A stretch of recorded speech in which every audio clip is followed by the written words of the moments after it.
President, the journal's been read and found to be correct. I don't know what Senate rule you just broke, but you broke some sort of rule. At least one. The secretary tells me at least one. Yeah.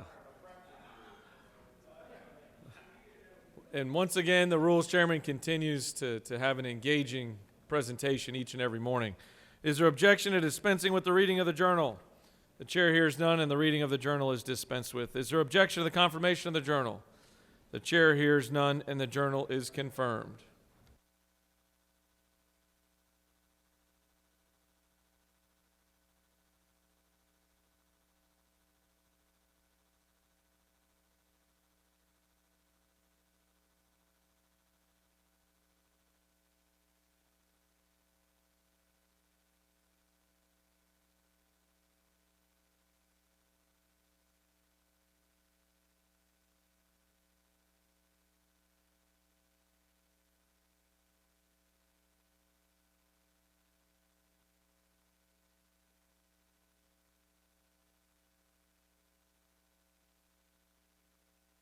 All senators who have bills and resolutions, please bring them to the secretary's desk at this time.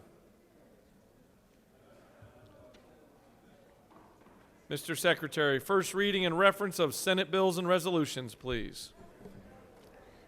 Senate Bill 455 by Senators Jackson of the 2nd and others, a bill to be entitled an act to amend Code Section 4286 of the OCGA relating to special license plates promoting or supporting certain worthy agencies, funds, or nonprofit corporations, with proceeds dispersed to the general fund and the agency, fund, or nonprofit corporation so as to establish a specialty license plate honoring Kappa Alpha Psi Fraternity Incorporated, to provide for related matters, to provide Public for compliance. safety.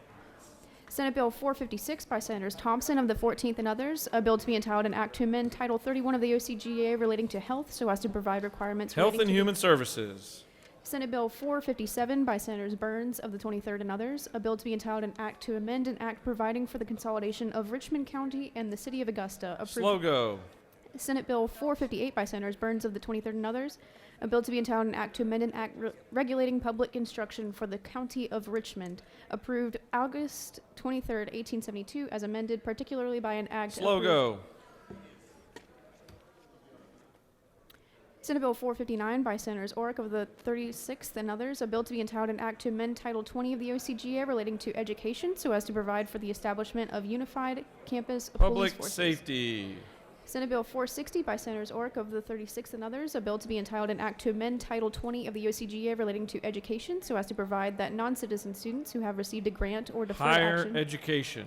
Senate Bill 461 by Senators Dixon of the 45th and others, a bill to be entitled an act to amend Code Section 1761 of the OCGA relating to when offenses bailable Public procedure. safety.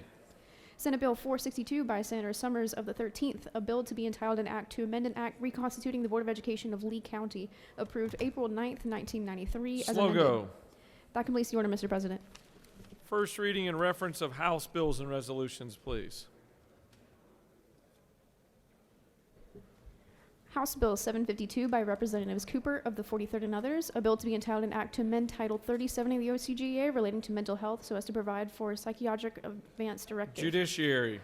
House Bill 867 by Representatives Newton of the 123rd and others, a bill to be entitled an act to amend Chapter 64 of Title 33 of the OCGA relating to regulation and licensure. Insurance and labor. House Bill 873 by Representatives Rich of the 97th and others, a bill to be entitled an act to amend an act creating the Board of Commissioners of Gwinnett County, approved January 31st, 1968, as amended particularly by an act approved April 1st, 1994. State and local government. House Bill 1060 by Representative Mathis of the 144th, a bill to be entitled an act to authorize the governing authority of the City of Cochran to levy an excise tax pursuant to subsection B of Slow Code. go. House Bill 1061 by Representative Yurda of the 152nd, a bill to be entitled an act to amend an act creating the Board of Commissioners of Lee County, approved August 6, 1921, as amended. Slow go. House Bill 1063 by Representatives Meeks of the 178th and others, a bill to be entitled an act to amend an act creating the Board of Commissioners. Slow go.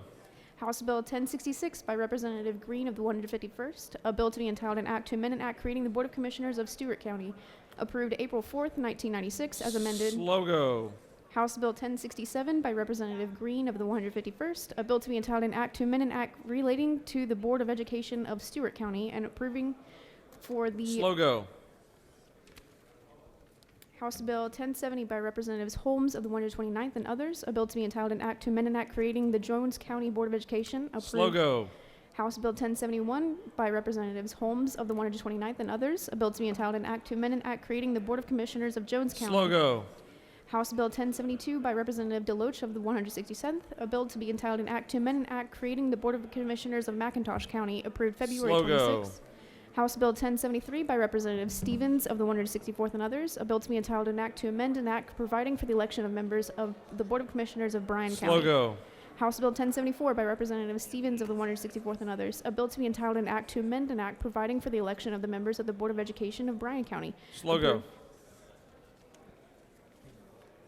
House Bill 1075 by Representative Parrish of the 158th, a bill to be entitled an act to amend an act establishing the Board of Commissioners of Slow go. Roads. House Bill 1076 by Representative Taylor of the 173rd, a bill to be entitled an act to amend an act creating a Board of Commissioners for the County of Grady, approved Slow December. go. House Bill 1077 by Representatives Taylor of the 173rd and others, a bill to be entitled an act to amend an act providing for the Board of Education of Thomas County, approved March 30th, 1989, as amended. Slow go. House Bill 1078 by Representatives Golett of the 19th and others, a bill to be entitled an act to amend an act creating the Board of Commissioners of Paulding County, approved April 17th, 1975, as amended, particularly. Slow go. House Bill 1079 by Representative Stickey of the 140th and others, a bill to be entitled an act to amend an act to provide for the Board of Education of Peach County, approved March 20th, Slow 1990. House Bill 1080 by Representative Stickey of the 140th and others, a bill to be entitled an act to amend an act to create a Board of Commissioners of Roads and Revenues for Peach County, approved. Slow go. House Bill 1081 by Representative Parrish of the 158th, a bill to be entitled an act to amend an act creating a new Board of Education for Jenkins County, approved. Slow go. House Bill 1082 by Representatives Rhodes of the 120th and others, a bill to be entitled an act to amend an act recreating the Board of Commissioners of Wilkes County, approved April 17th. Slow go. That completes the order, Mr. President.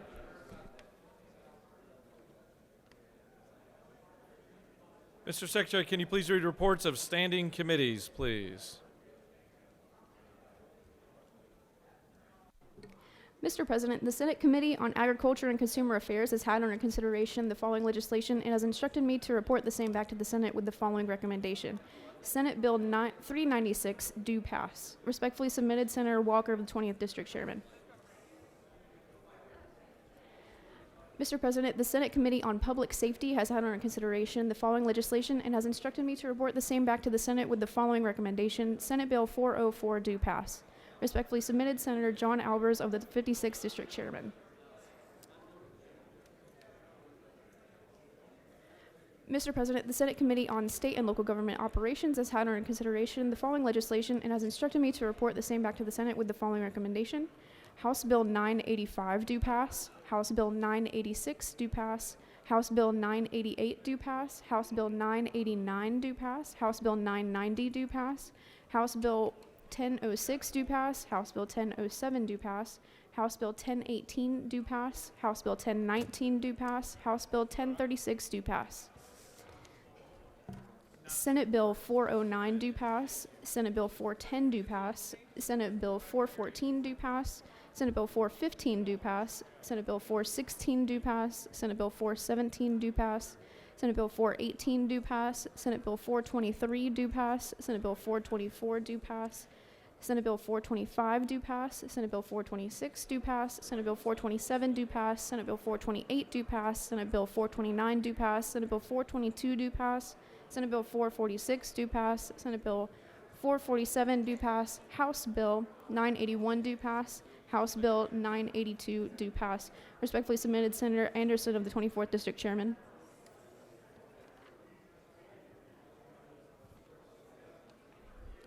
Mr. President, the Senate Committee on State and Local Government Operations has had under consideration the following legislation and has instructed me to report the same back to the Senate with the following recommendation. Senate Bill 406 do pass. Senate Bill 407 do pass. Senate Bill 411 do pass. Senate Bill 412 do pass. Senate Bill 413 do pass. Senate Bill 432 do pass. Senate Bill 433 do pass. Senate Bill 434 do pass. And House Bill 987 do pass. Respectfully submitted, Senator Anderson of the 24th District Chairman.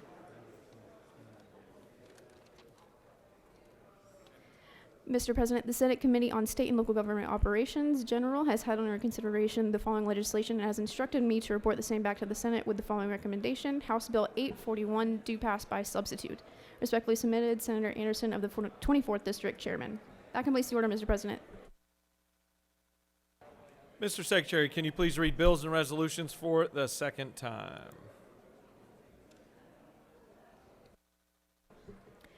Senate Bill 84 by Senator Albers of the 56th and others. Peace Officers Annuity and Benefit Fund. Certain communications officers shall be eligible for membership in such fund provide. Senate Bill 281 by Senator Robertson of the 29th and others. Sheriff's Retirement Fund of Georgia. Increase in dues provide. Senate Bill 343 by Senator Huff-Stetler and the 52nd and others. Retirement, prohibition of granting post-retirement benefit adjustments to any individual who became a member on or after July 1st, 2009, remove. Senate Bill 361 by Senator Walker III of the 20th and others. Law Enforcement Strategic Support Act, or Less Crime Act, enact. Senate Bill 370 by Senator Kauser of the 46th and others. Fostering Success Act, enact. Local second readers, Senate Bill 406 by Senator Hickman of the 4th, Board of Education of Effingham County, description of the education districts, change. Senate Bill 407 by Senator Hickman of the 4th and others, Board of Commissioner of Effingham County, description of the commissioner districts, change. Senate Bill 409 by Senator Payne of the 54th, Whitfield County Board of Education, description of the education districts, change. Senate Bill 410 by Senator Payne of the 54th and others, Board of Education of Gordon County, description of the education districts, change. Senate Bill 411 by Senator Anna Vitarte of the 31st, Board of Education of Haralson County, description of the education districts, change.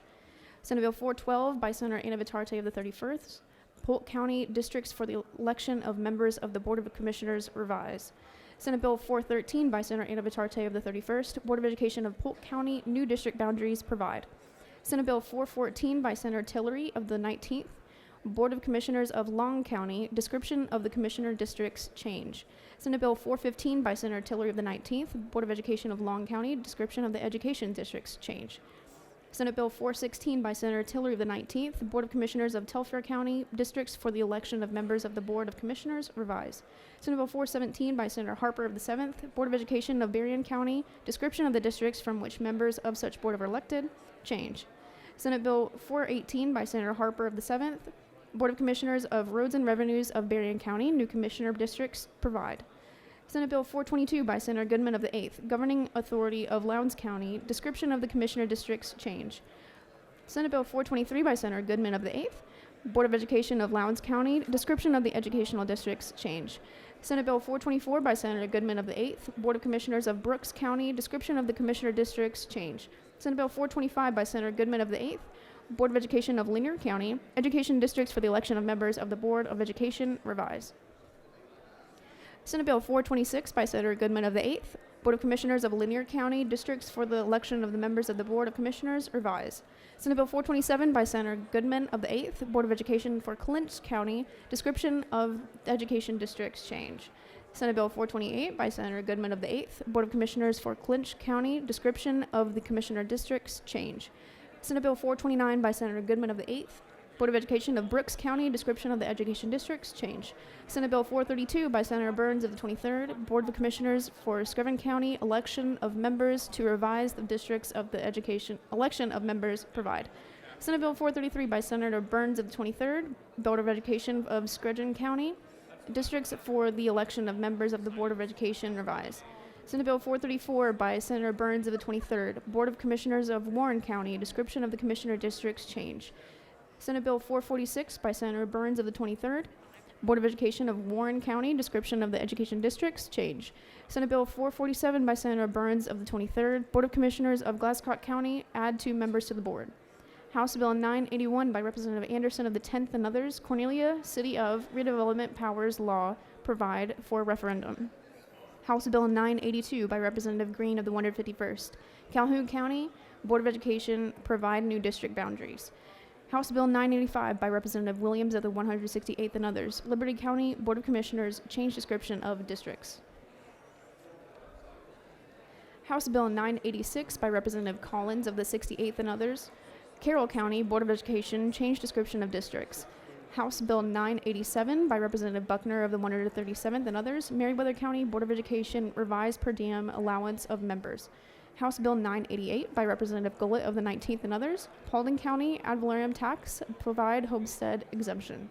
House Bill 989 by Representative Smith of the 18th and others, Haralson County Board of Education provide for compensation. House Bill 990 by Representative Williams of the 145th, Baldwin County Board of Commissioners reconstitute and change description of districts. House Bill 1006 by Representative Dickey of the 140th, Crawford County Board of Education reconstitute and change description of districts. House Bill 1007 by Representative Dickey of the 140th, Crawford County Board of Commissioners revise member districts. House Bill 1018 by Representative Parrish of the 158th, Emmanuel County Board of Commissioners change description of districts. House Bill 1019 by Representative Parrish of the 158th, Swainsboro City of Corporate Limits change provisions. House Bill 1036 by Representative Leverett of the 33rd, Lincoln County Board of Education provide compensation of members. That completes the order, Mr. President.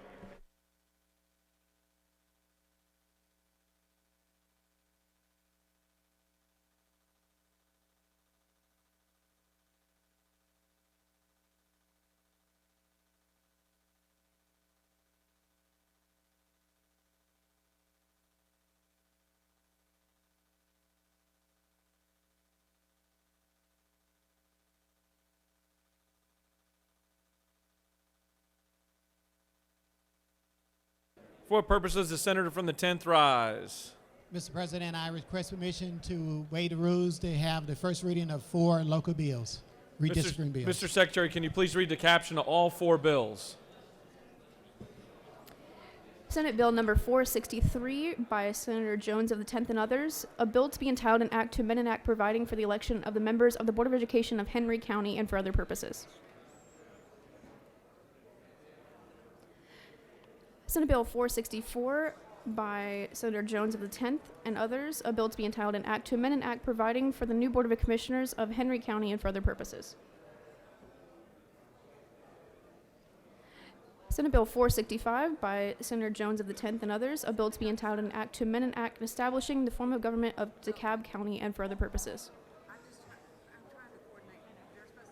Senate Bill number 466 by Senator Jones of the 10th and others, a bill to be entitled an act to amend an act establishing DeKalb County and for other purposes. That completes the order, Mr. President. Senator from the 10th has asked for unanimous consent that 4 local bills be read and assigned to committee. Is there objection? The chair hears none, and all 4 are assigned to SLOGO. It's now time for our morning roll call. It is now time for our morning roll call. Are there any motions to excuse? Chair recognizes the majority whip.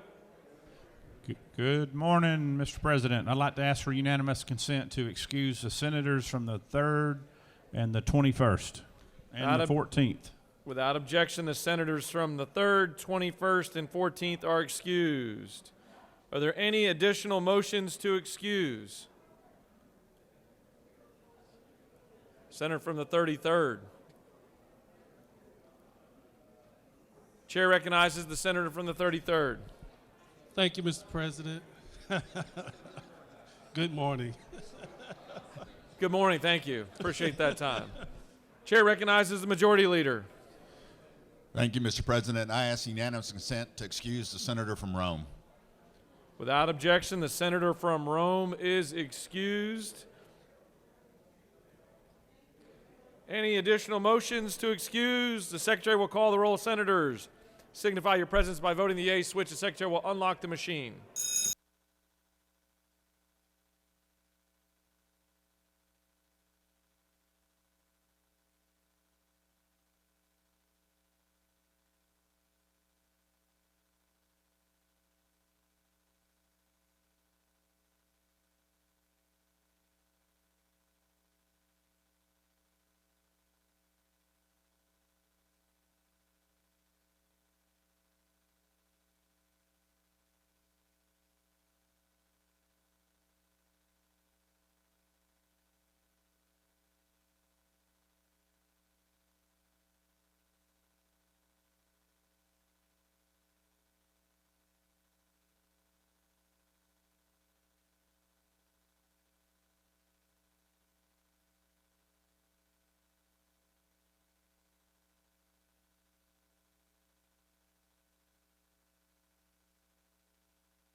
All right, it's now time for our morning devotional.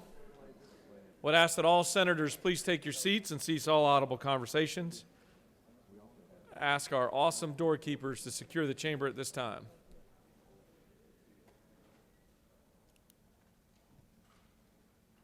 Chair would like to recognize the senator from the 7th to lead us in our Pledge of Allegiance and to introduce to us our chaplain of the day. Good morning. Join me as we honor our country. I pledge allegiance to the flag of the United States of America and to the republic for which it stands, one nation, under God, indivisible, with liberty and justice for all. And to the Georgia flag. I pledge allegiance to the Georgia flag and the principles for which it stands, wisdom, justice, and moderation. Yeah. Well, good morning. It is a pleasure to be here this morning, and always a pleasure to introduce a pastor from my home back in South Georgia, but more importantly, my pastor of my home church this morning. Brother Kenny Sexton is with us, and it's glad to have him with us this morning. And Kenny graduated from Valdosta State University with a degree in music education.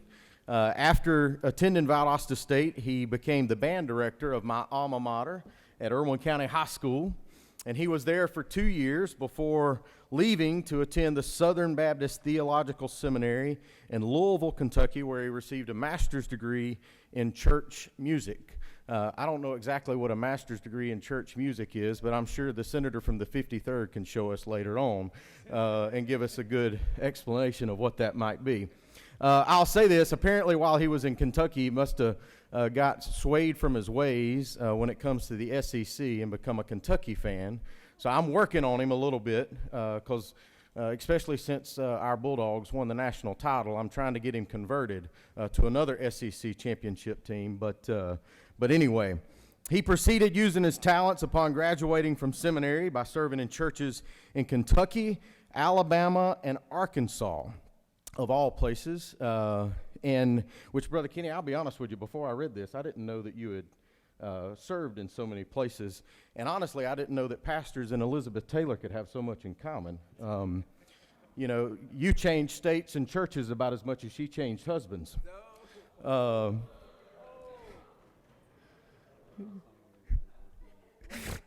So he, like I said earlier, he currently serves as our pastor at our home church at Satilla Baptist Church in Ray, Georgia. He's been there for 2 years. He started right before COVID. He's done a phenomenal job of leading our church through the COVID pandemic, as well as leading and pastoring our church and shepherding our church. I've enjoyed serving alongside of him and serving our church. He's married to definitely his better half, Gina, who's with us this morning. They have 3 kids, Jana, Jenny, and Landon. And they are all married, and they have blessed them with 5 grandkids. And Jana and her husband, Chris, are with us this morning as well. We're glad to have them. So with that, I'm going to turn the podium over to Brother Kenny Sexton. Please give him his attention as he brings us our devotional this morning. Appreciate it. Well, Tyler, at least I stayed in SEC country, okay? I stayed in SEC country. Well, in 1949, Leo Robin wrote a jazz song titled, "Diamonds Are a Girl's Best Friend." A kiss may be grand, and here's some lyrics, but it won't pay the rental on your humble flat or help you at the automat. Men grow cold as girls grow old, and we will all lose our charms in the end. But square cut or pear shaped, these rocks don't lose their shape. Diamonds are a girl's best friend. And don't you love it? Square cut or pear shaped, these rocks don't lose their shape. Diamonds are a girl's best friend. We lose our shape. We grow old. We don't look as valuable, but these rocks don't lose their shape or their value. And I was reminded of a couple that was in their 80s, and they were laying in bed one night, and the wife looked at her husband and said, "You know, when we were younger, you used to hold my hand." And so he slid his hand over there and held her hand, and a few minutes later she said, "Well, honey, you know, when we were younger, you used to cuddle with me." And so he kind of worked his way over there and cuddled with her, and so then a few minutes went by, and he said, "You know, honey, you used to nibble on my ear." Well, next thing you know, the covers go back. He gets out of the bed. He's headed toward the bathroom. She said, "Honey, what did I say? What did I say that upset you so bad?" He says, "Hang on, I'm getting my teeth."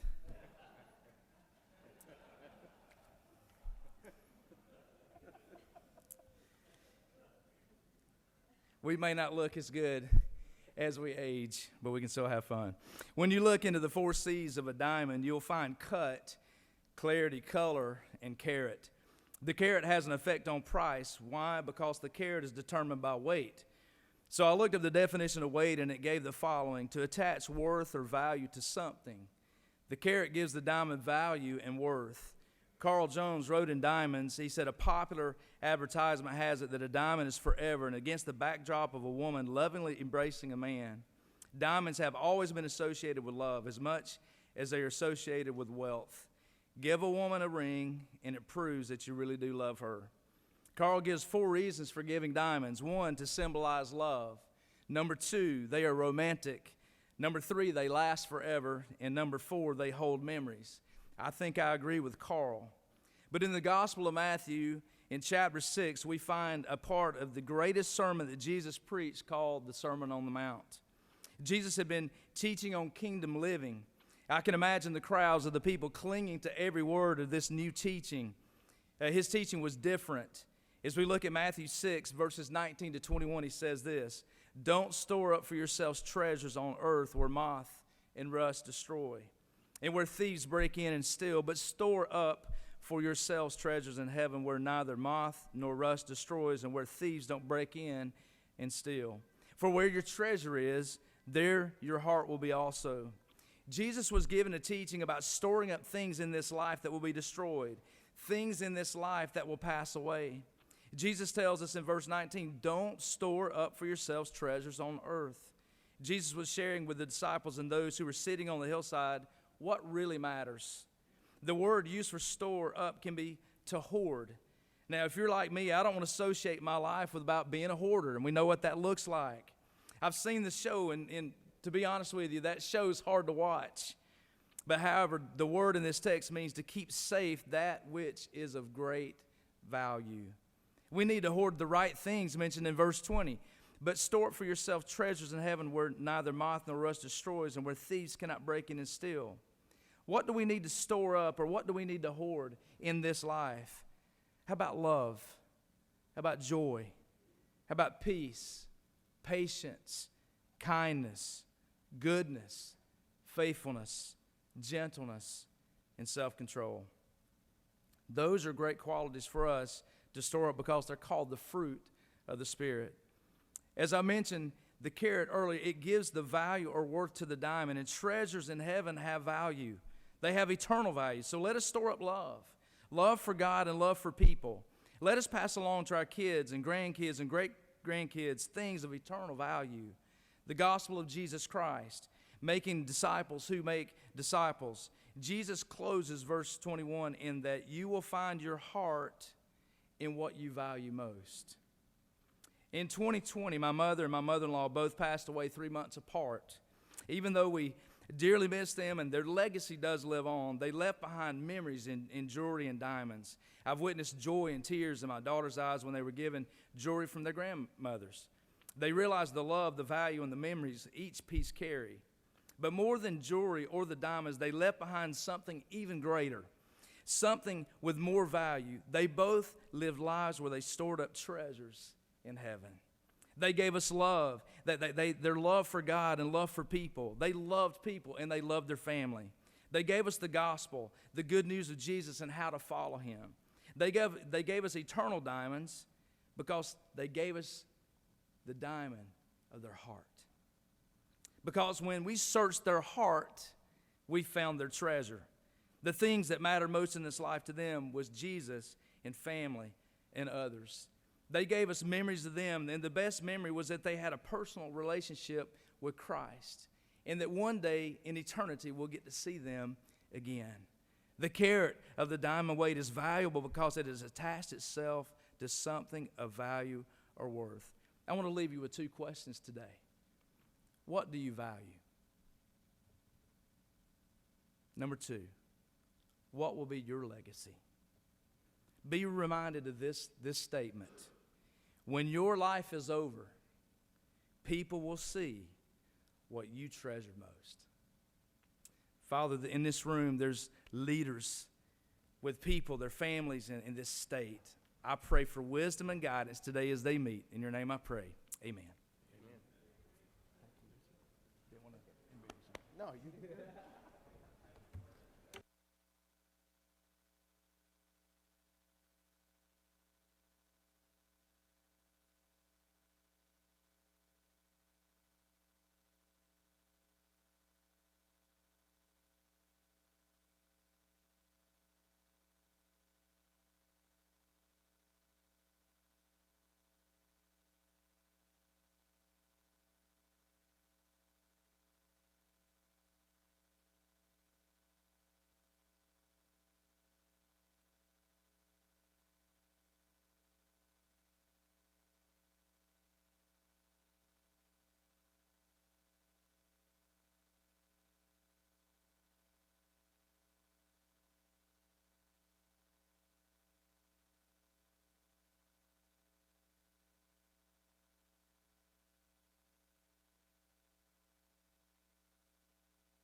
Senate will come back to order. Are there any unanimous consents?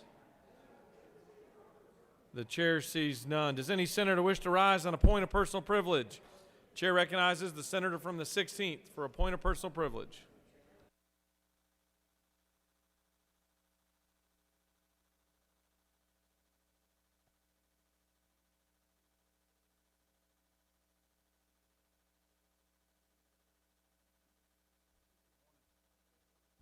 Thank you, Mr. President. Are we on? As we deal with Black History Month, I want you to listen to this. We talk a lot about history after the Civil War, but we don't talk about what went on prior to the Civil War. And there were some great black leaders who helped us. And I want to read you the story of James Armistead, if you've not heard it. James Armistead was one of the most important American spies during the Revolution. As a slave in Virginia, he witnessed much of the war and following the British siege of Richmond, he asked his master, William Armistead, for permission to serve in the cause of American independence with General Marquis Lafayette, a young Frenchman who came to fight with the Americans. His master agreed, and Lafayette accepted his service.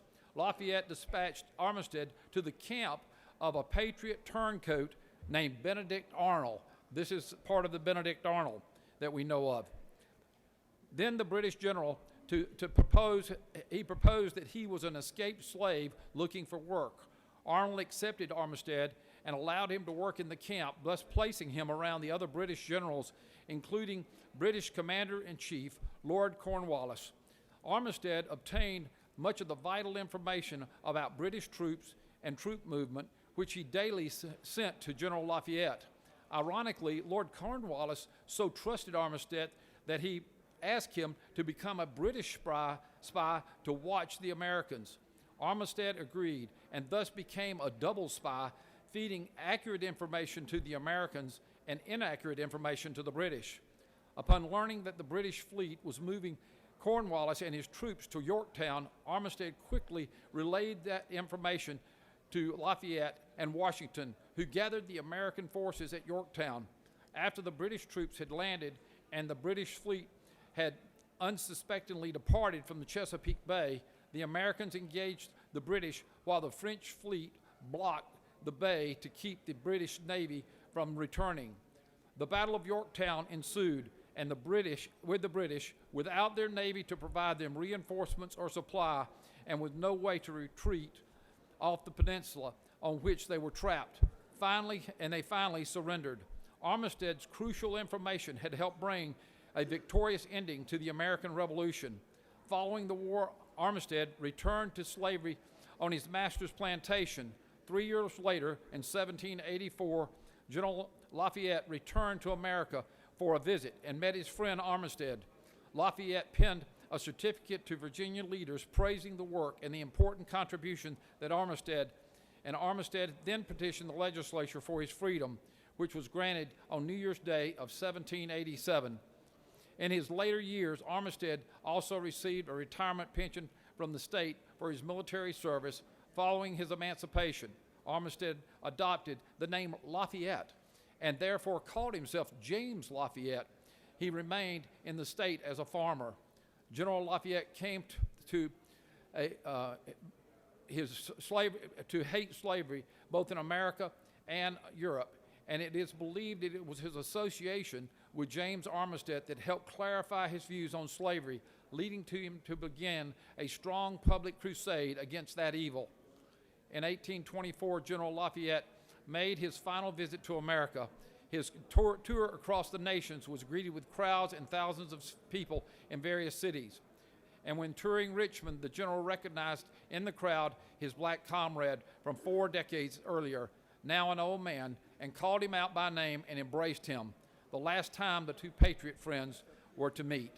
James Armistead, a hero of the American Revolution. Thank you, sir.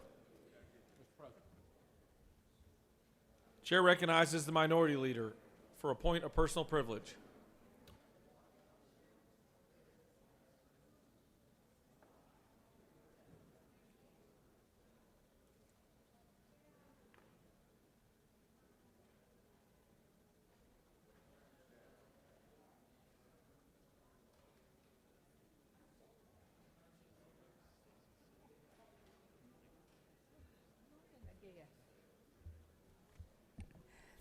Thank you, Mr. President, members of the Senate. I rise today to talk about something good. We talk a lot in this body about divisions. There are a lot of policy issues that we don't agree on. But there is one issue that we should be able to speak about in one voice, and that is health care. We are all in this health care boat together. The pandemic has been a real-world lesson in the ways that when anyone in Georgia can't get access to a vaccine or a timely test, or even just good advice from a doctor, we are all impacted. We have an opportunity to do the right thing today and act together as a body to make a huge difference. Extending Medicaid coverage to new mothers to a full year after birth is a solid step towards improving the lives and health of mothers and babies in Georgia. It will address our shameful maternal mortality rate. We cannot claim to care about women's health, maternal health, and babies without passing this legislation. By extending Medicaid access to new mothers in a full year with Senate Bill 338, we will be taking a major stride towards reducing our maternity mortality rate in Georgia. It provides an umbrella of protection for mothers and babies at an extremely vulnerable time, and it is a proven solution that can be immediately implemented to improve outcomes. If we pass this legislation to extend Medicaid coverage for new mothers, then we need to look closely at the other things we can do to help people who are struggling with health care.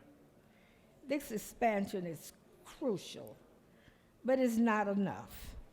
It will not reopen rural hospitals or make a woman's drive to see her doctor any shorter. And just last week, I had the opportunity to witness a person that was affected by maternal mortality. She suffered with something called cardiomyopathy. And I do know a little about that because my mother had it, and she actually passed away with cardiomyopathy. This young lady carries around 2 little boxes. They actually look like videotapes. And they help her heart. They pumped her heart for her. And if she didn't have that, she would not be alive today. And she's had those for 10 years. Her child is 19 years old, and she has one that's 27. So we can see clearly what a good thing we would be doing today if we would vote for this bill.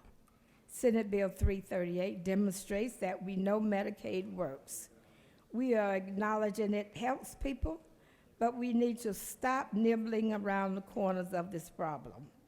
A report was published in January that ranked Georgia as one of the worst places in the country to raise a family.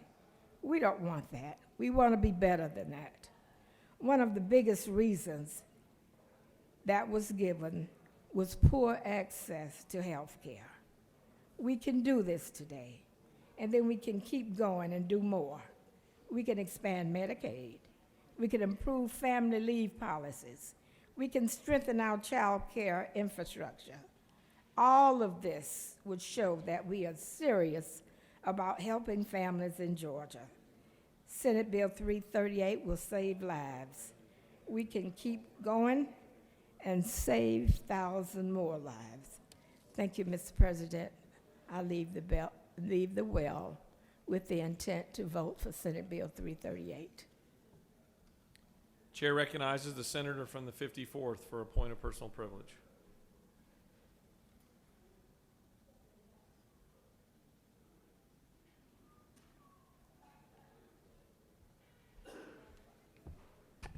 Thank you, Mr. President. Friends, we have an honor today.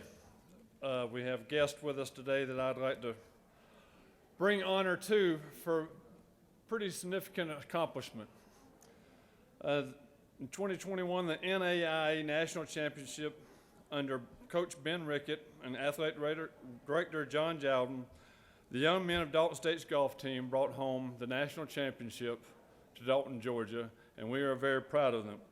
They've won 6 straight Southern State Athletic Conference championships, 2 individual national champions, 4 Jack Nicklaus Award recipients, 3 top 5 national team finishes, 5 National Player of the Year, 6 Conference Players of the Year, and of course, the 2021 NAIA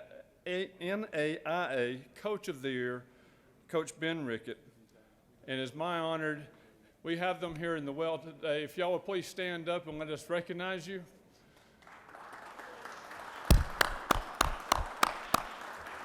Let the state of Georgia know that in the year of champions in Georgia, when the Atlanta Braves bring home a world championship and Georgia brings home the national championship, well, Dalton State did their part too. Thank you guys, and we're proud to have you here.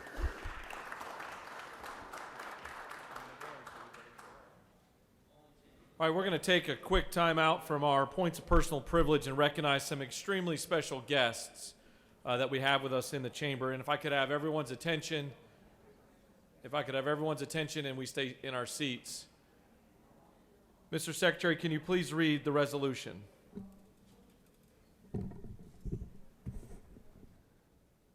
Senate Resolution 445 by Senators Miller and all other senators. A resolution honoring the life and memory of Miller, Peterson, Pete Robinson, and for other purposes. Whereas the state of Georgia mourns the loss of one of its most distinguished citizens with the loss of Miller, Peterson, Pete Robinson on July 1st, 2021. And whereas Mr. Robinson was born on December 4th, 1954 in Columbus, Georgia, to Gene Peterson Robinson and Ezekiel Miller Robinson. And whereas a graduate of Hardaway High School, Emory University, Mercer University School of Law, he started his legal career in Valdosta in 1980 before returning to Columbus in 1982. Whereas Robinson started a long and successful career serving the people of Columbus in the House of Representatives in 1985 and later in the Senate. Whereas during his time in the General Assembly, he served in several leadership roles, including Governor Zell Miller's floor leader, Senate Majority Leader, and President Pro Tem, the first to be nominated and seconded by both the majority and majority leaders. Whereas when he left public office in 1994, he maintained the role of counselor and confidant to legislators, speakers of the House, lieutenant governors, having served as co-chair of Governor Nathan Deal's Judicial Nominating Committee. Now therefore be it resolved by the Senate that the members of this body join in honoring the life and memory of Miller, Peterson, Pete Robinson, and express their deepest and most sincere regret at his passing. That completes the order. Is there objection to adoption of the resolution? The chair hears none, and the resolution is adopted. I'd like to invite the President Pro Tem to speak to the resolution.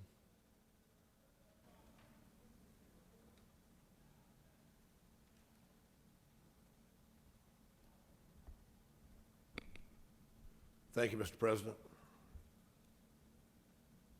There are very few individuals in the state of Georgia that will have the impact on as many lives as the late Pete Robinson. Pete Robinson was a friend to anyone and everyone he met. He was a mentor to many. He was a counselor to many, a confidant to many, and a guide to many of the individuals currently serving in this body and who have previously served in this body. Pete Robinson was a man of impeccable integrity. Pete Robinson was a man of keen intellect. Pete Robinson planted orchards from which we will all reap the fruit. He planted trees under which we will all enjoy the shade, as will generations of other Georgians. in addition to being a guide and a mentor, he was also just a fun guy. You know, he always joked, he sounded like a law firm, Peterson, Miller, Robinson. Miller, Peterson, Robinson. He said he sounded like a law firm. He knew he had to practice law right out of that chute. But I will always be grateful for his influence on me personally. And as many of you have heard me say, when you do something for me, I am grateful. When you do something for my wife or my children, you earn a place in my heart. Pete Robinson had a place in my heart. And I know before we leave this subject this morning, this very solemn subject this morning, I know that we will recognize the Robinson family in the gallery, and I will let the governor call on that at the appropriate time. Thank you, Mr. President. I yield the well. Chair would like to recognize the senator from the 29th to speak on behalf of the resolution.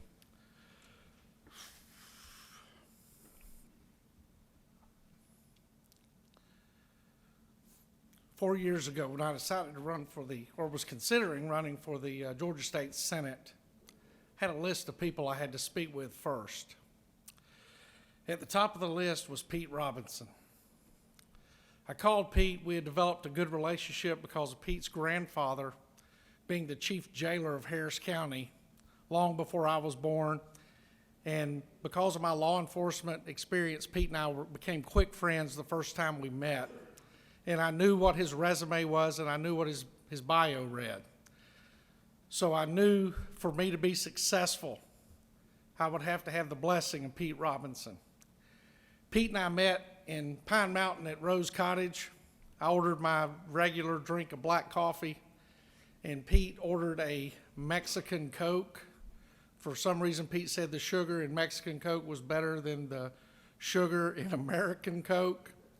And with Pete's sense of humor, I didn't know if he was serious or not, but they brought him a green labeled Coca-Cola, and he drank it, and we talked. And Pete warned me of all the pitfalls, told me the perils that come with campaigning, the lack of privacy, and some of the ugly parts. And then at the end, he said, "Randy, I think you'll be perfect." And I took that to heart. I was walking through the Capitol a year ago with a member of this body who I respect a lot, and we were looking at the pictures in this building, and I asked him, I said, "Do you know any of these people?" And he said, "No, I don't." And I said, "Neither do I."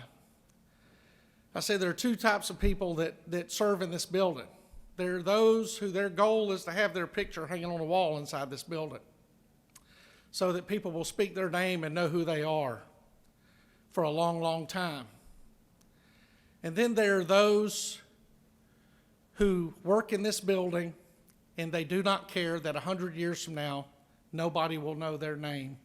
Nobody may ever remember anything about them, but that they will benefit. The citizens of Georgia will benefit from the things they do in this chamber. And Pete Robinson's one of those guys. There's a medical school in Columbus, Georgia today because of Pete Robinson. There's a lot of great things throughout my district because of Pete Robinson. And Pete Robinson never cared if he was ever recognized for it or not, because Pete did it for the right reason. And the world today is not as good as it should be because Pete's not here. But I will tell you this. I know he's up in heaven looking down, and I know if I get sideways, he'll use the spicy language he used when he spoke to me, and he said he could speak to me that way because he was my constituent. But my life is so much better because of my friendship with Pete Robinson, and I want to thank his children for sharing your dad with us, for sharing your dad with me, because I don't tell you what, I don't like a lot of people, but I loved your dad. And thank you, Mr. President. I yield the well. Chair recognizes the Dean of the Senate to speak to the resolution. Thank you, Mr. President. I didn't expect to say anything today, but I'm really honored, and I thought about Pete when I attended his homegoing, and I remember when I was elected in 1992, I never came to the Capitol before I was sworn in. I never spoke to anyone in the chamber, other than Pete Robinson. So when I got here, the day of the swearing in and things like that, I found that I had been appointed chair of the Veterans Committee. And I couldn't figure that out. I thought that was quite normal until a lot of people told me, said, look, you're a chairman now, you got to act like a chairman, and the person to train you correctly is Pete Robinson. As a matter of fact, if it wasn't for Pete, you wouldn't be chairman. So I was just very stunned by that and honored to have that particular status. Pete had a great sense of statesmanship. He worked across the aisles. We enjoyed each other. He and Tom Buck would invite me to dinner with them and lunch with them all the time, but I didn't feel worthy to be in that such lofty company as they, and I very rarely attend. A lot of people wanted to, but I didn't attend, but they always brought me into the circle, and I was taught by them about how to act. I really thought they did a good job. The one thing about Pete, when I came up here, he had his younger child was a little redhead, so I know when she came, she was a baby. Now she's up here, I'm pretty sure, about under 20 years old, 27 years old, something like that. But I certainly enjoyed that. And one thing about Pete, I'll tell you this, if Pete ever told you these words, this is big. This is big. If he told you that, it was big and you could watch out. But anyway, Pete Robinson, resting in heaven, I'm a better man because of it, because everything I learned from Pete Robinson. Thank you very much, Mr. Chairman. I yield the well. Thank all three of you for those great words. In my nearly 10 years of being in this building and around this process, I think there's very few people that are as respected as Pete Robinson has been throughout this process. And so it's been a great honor to work alongside him. I want to take a moment to recognize his family who's with us here. If we could all rise and thank them for being here. Thank you so much for sharing Pete with us. And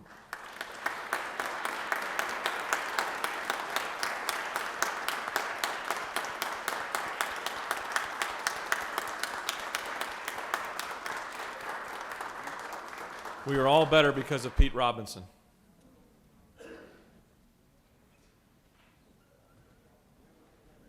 Chair recognizes the senator from the 4th for a point of personal privilege.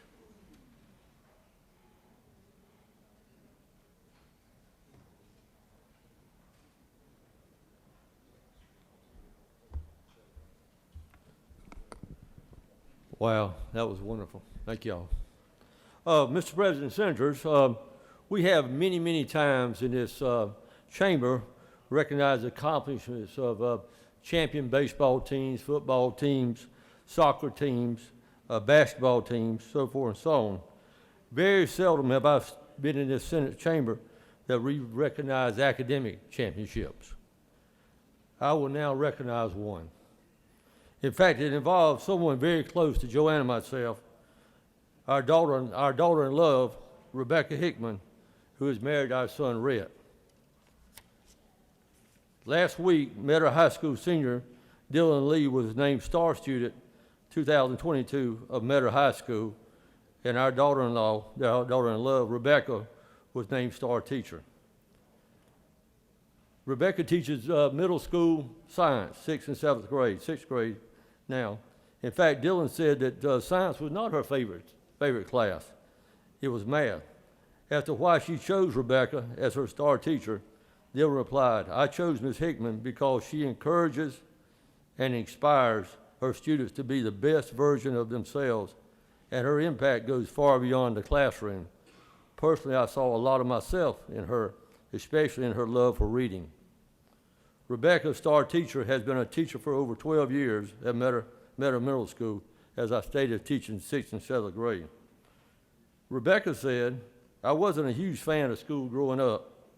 When I was a senior, there was a teacher that made a huge impact on me. I enjoyed her and her class.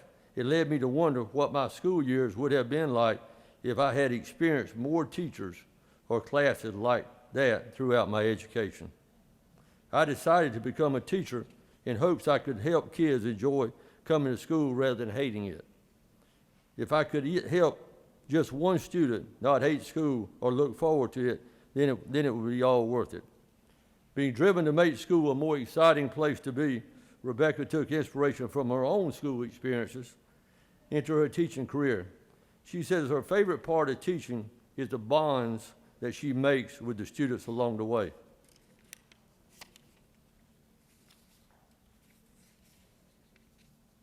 Rebecca said, my favorite part of teaching is hands down the relationships I get to form with numerous students. It's such an amazing honor to get, listen to this, it's such an amazing honor to teach and love so many different amazing individuals. Her superintendent, Brother Longyear from Metter, says the fact that Dylan chose Rebecca as her star teacher after having been in her class since the 6th grade speaks volumes to the impact Rebecca Hickman is having on students. Her passion for teaching and love for students is an asset to Candler County Schools and Drive State. Growing up in Statesboro and graduating from Georgia Southern University, Rebecca still lives there with her husband, Rhett, and 2 sons, Liam and Landon. Thank you, Rebecca, for making a difference in the classroom. Thank you, Candler County Board of Education, for your vision and leadership. Mr. President, I yield the well. Chair recognizes the senator from the 9th for a point of personal privilege.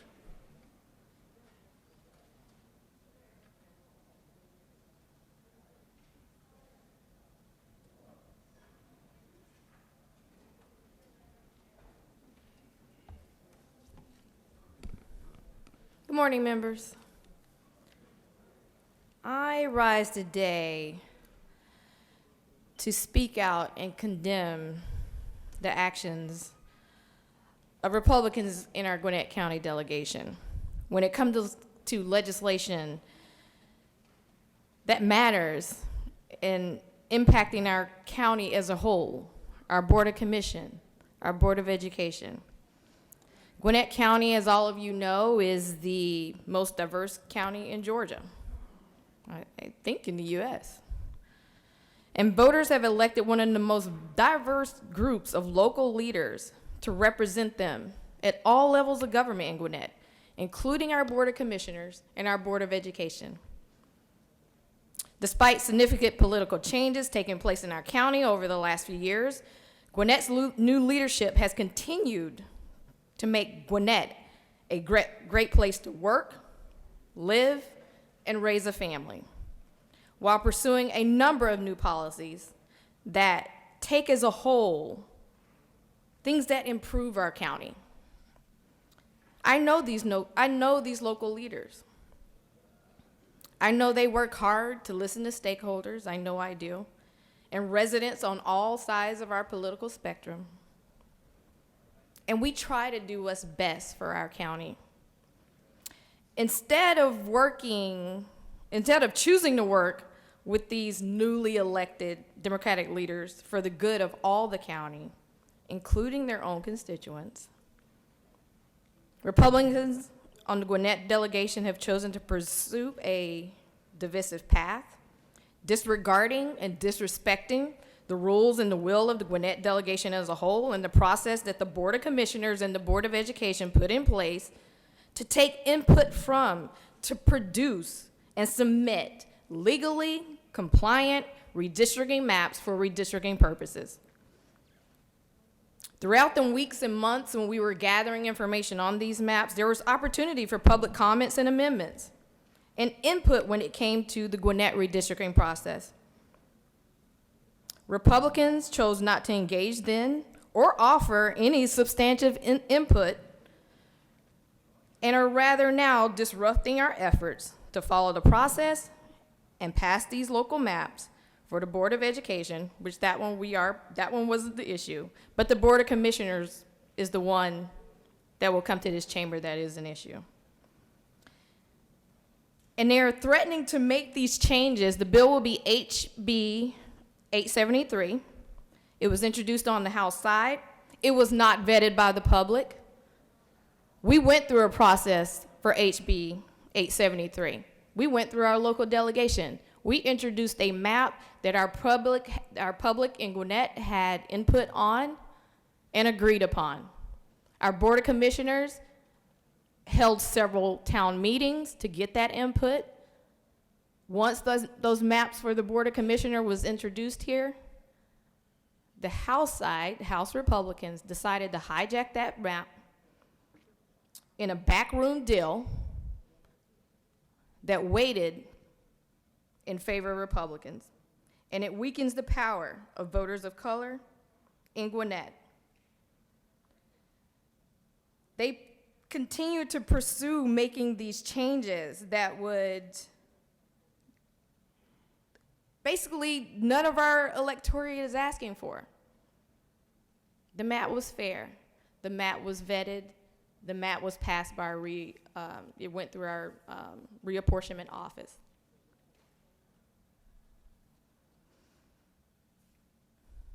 Gwinnett Republicans need to withdraw these proposals.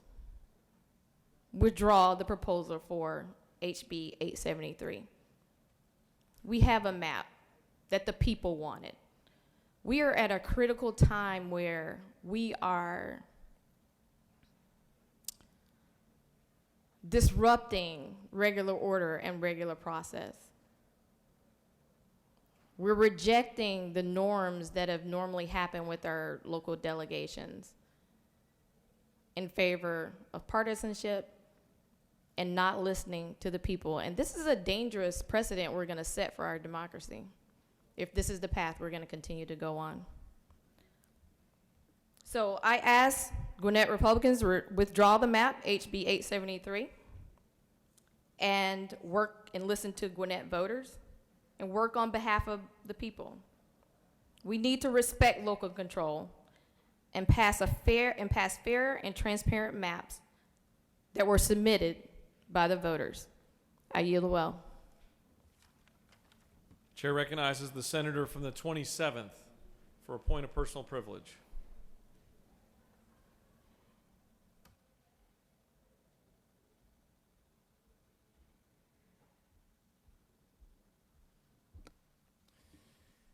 Good morning, almost good afternoon, colleagues, and happy February 7th, 2022, also known as 689 days since 15 days to flatten the curve.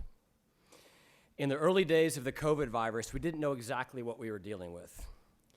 In fact, fear spread quicker than the virus itself, and politicians everywhere rushed to do something. It didn't really matter if the something was effective, tested, or based in scientific fact. But with the daily death counters on CNN and the doomsdayers becoming famous for more and more cataclysmic predictions, the public turned to the best and brightest among us to save the universe, politicians. There's a problem, though, isn't it? The reality is we are not the best and brightest among us, some of us excluded. But perhaps more importantly, there's the reality that there's very little that humans can do to actually stop the spread of a respiratory virus. Even the most powerful man in the world foolishly promised to, quote, shut down the virus, only to see cases soar to a record high. Well, here we are, almost 2 years removed from the introduction of COVID-19 into the world, and it's time to reflect on how we, the politicians, performed in our service to the public. This is going to take a little bit of time to unpack, so I'll be in the well about once a week featuring what we once mocked as conspiracy theories that we are now finding out was really just a spoiler alert. We will talk about things like the CDC's latest finding on the power of natural immunity, the lack of evidence for the efficacy of cloth face masks, and the damaging impact of school shutdowns, and much more. For this week, though, I'd like to focus on lockdowns, which will, in my opinion, be viewed as the greatest public policy failure of the entire pandemic. An alternative title to this installment might be, When Does Governor Kemp Get His Apology? If you'll recall, the initial goal of the lockdown policy was to slow the admittance rate into our strained hospitals during the initial COVID wave. Then we moved the goalposts. Slowing the spread then turned to some irrational belief that we could live in a COVID-free world, that if we shut down society for long enough, the COVID would somehow disappear. This is a monumental public policy mistake that came at great cost, but it's even more shocking when you consider that we abandoned everything we knew about virology when taking the unprecedented steps. In March of 2019, the WHO stated that at-home quarantine for the flu was, quote, not recommended because there is no obvious rationale for this measure. That same year, a report from Johns Hopkins University's Center for Health Security stated that, quote, in the context of a high-impact respiratory pathogen, quarantine may be the least likely NPI to be effective in controlling the spread due to high transmissibility. So fast forward to April of 2020, as Governor Kemp decides to reopen Georgia. The doomsdayers had a field day. The Atlantic stated that we were conducting an experiment in human sacrifice, and the governor became the subject of nightly jokes on the late night shows. The Washington Post claimed that Georgia, quote, led the race to become America's #1 death destination. Criticism came from politicians from all over the country, ironically only aimed at Georgia, yet ignoring Colorado, who was also reopening at the time. It was almost as if people were cheering for us to fail. It was almost as if politicians were playing politics with a virus. Many in this chamber piled on. Even President Trump shunned the Georgia reopening. But a funny thing happened on our path to human sacrifice. It didn't happen. Our numbers continued to drop until, as virology would have predicted, a new variant of the virus emerged. However, we moved on without a single politician or late-night comedian that I know of offering Georgia or Governor Kemp the apology that they deserved. Lockdowns had a disastrous effect on business, mental health, primary medical care, education, and much more. We must look back honestly and study our response to this pandemic and own our mistakes. And it is becoming more and more clear that lockdown policy was a tragic mistake. Thank you, Mr. President. I yield the well. Chair recognizes the senator from the 33rd for a point of personal privilege.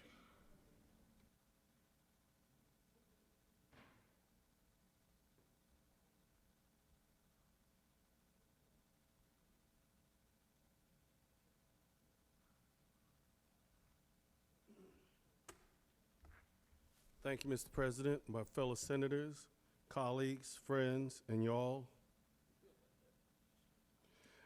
Today I just want to give you a little Black history moment, and I'm going to be talking about Bessie Coleman. While Amelia Earhart is often celebrated for her piloting heroics, it is pioneer Bessie Coleman who broke down barriers for women in aviation. Coleman took flight in 1921, more than 100 years ago, becoming the first African-American woman to earn a pilot's license.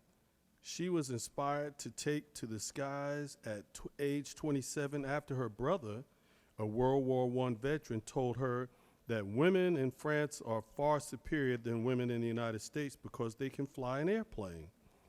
Despite her drive, Coleman was denied flying privileges in the United States because she was Black and a woman. But however, Bessie was determined to become a pilot. Coleman began learning French before leaving for Paris to pursue her dream. After successfully earning her pilot's license, Coleman returned home to the United States, and on September 3rd, 1922, she made the first public flight by a Black woman in the United States in a plane she borrowed. I'd like to thank you for this opportunity, and this has been your Black History Moment. I yield the well. Chair recognizes the Rules Chairman, the senator from the 53rd, for a point of personal privilege.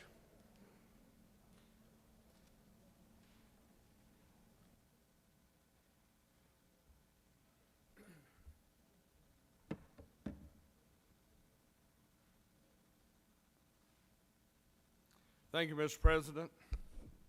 I start by just saying, well, here we go again.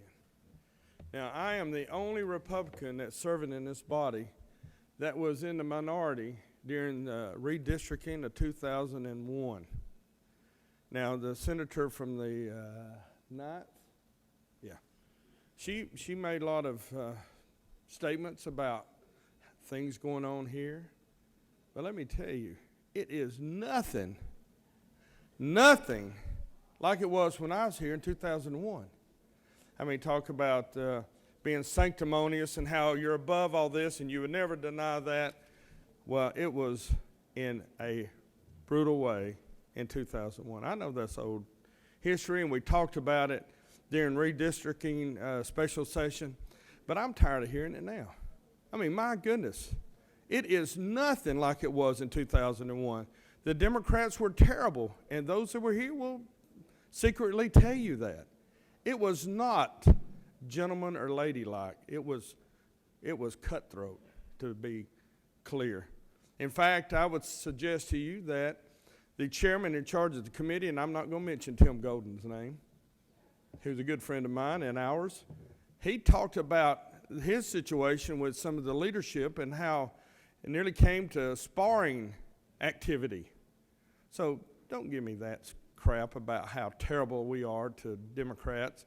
I would suggest that we are more cooperative and honorable and kind to the Democrat members in this body, and we should be, than they were ever kind to the Republicans. How many committee chairs are they? I mean, the Democrats had one in 2001, and that was Charlie Tankersley in Special Judiciary, which I was a member of that committee. I think we got to speed humps and parking legislation that year, but nothing important. So come on, I've been here. I've seen it. It is so much better how things happen today. Now, I'm not saying they're perfect. I'm not saying they're good, but they are so much better than they were in 2001, so I don't want to hear that no more. And I'm sure we will. You know, vote against it, vote for it, whatever. But that's what we do here. And ladies and gentlemen, before I get any angrier and say things that I regret saying later, I'm going to do like my mama said, which I didn't think about it till now. I'm not going to say anything else. Have a good day. I yield the well. Chair recognizes the senator from the 52nd for a point of personal privilege.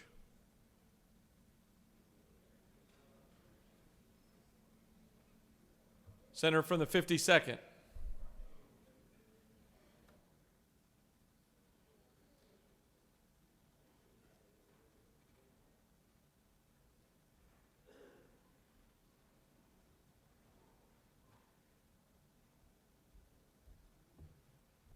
Sorry, Mr. President, I was deep in thought back there. But anyway, I just wanted to mention, you may have seen some, but the anesthesiology assistants in Georgia are here today. Those are the PAs specializing in anesthesia, which is what I am, from Emory University and from South University, the two universities in Georgia that train those in that way. I was an Emory graduate myself some years ago.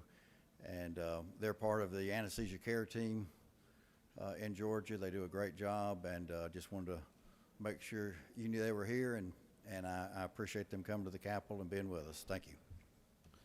Chair recognizes the senator from the 43rd to, I think, introduce the doctor of the day.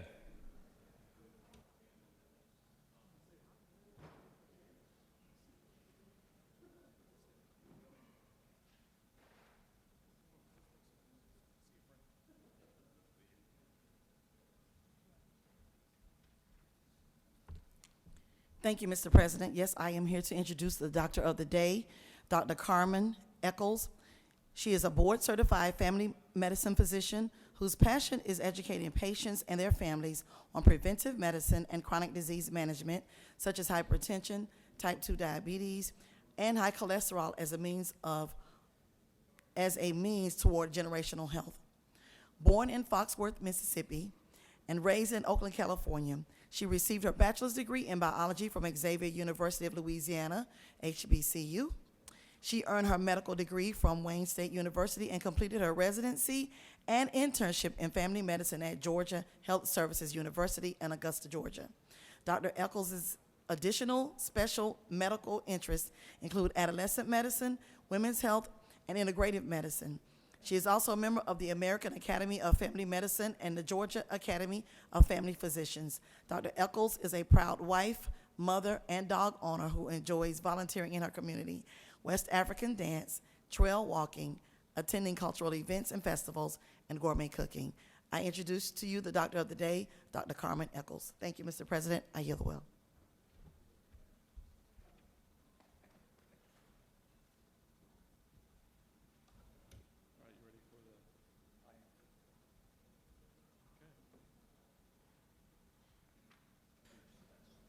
All right, we've got a resolution calling for a joint session of the General Assembly tomorrow for the purpose of hearing an address from the Chief Justice of the Supreme Court. Mr. Secretary, can you please read the caption?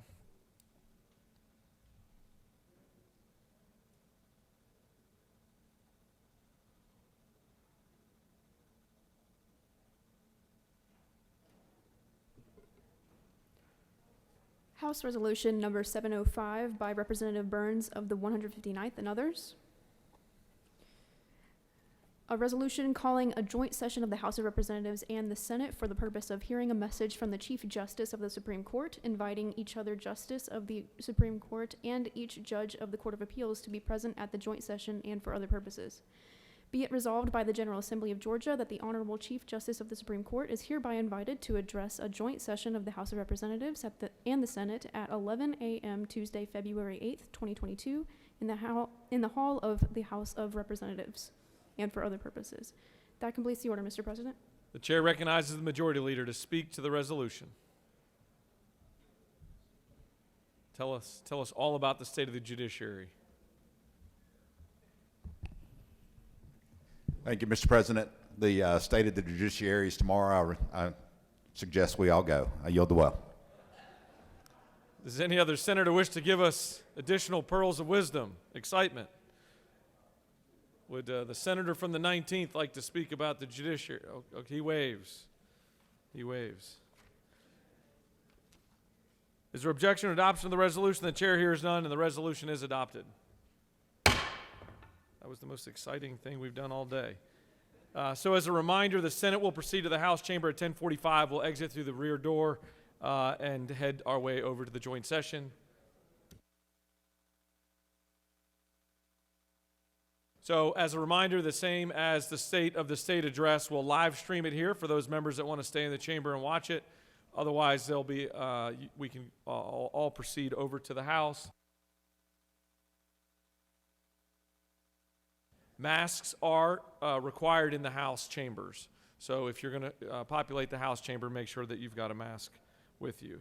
You have a consent calendar of privileged resolutions. Does any senator wish to remove a resolution from the consent calendar? The chair hears none. Is there objection or adoption of the resolutions on the consent calendar? The chair hears none. The resolutions on the consent calendar are adopted. Are there any motions to withdraw and commit? Chair sees none. You have a consent calendar of local bills before you. Mr. Secretary, are there any objections filed to any bills on the local consent calendar? Mr. President, there are no objections filed. For what purpose does the senator from the 33rd rise? Mr. President, I'd like to excuse the senator from the 35th for business outside the Capitol. Without objection, the senator from the 35th is excused. Is there objection to agreeing to the report of the Committee on State and Local Government, which is favorable to the passage of the bills on the local consent calendar? The chair hears none. The report of the committee is agreed to. The questions on the passage of the bills on the local calendar. All those in favor vote yea. Opposed, nay. The Secretary will unlock the machine.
On the passage of the bills on the local consent calendar, the yeas are 50, the nays are 1, and the bills having received the requisite constitutional majority are therefore passed. Chair recognizes the majority leader for a motion. Mr. President, I ask for unanimous consent that the bills that were passed on the local consent calendar be immediately transmitted to the House. The majority leader has asked for unanimous consent to immediately transmit the bills that were just passed on the local consent calendar to the House. Is there objection? The chair hears none, and they are immediately transmitted.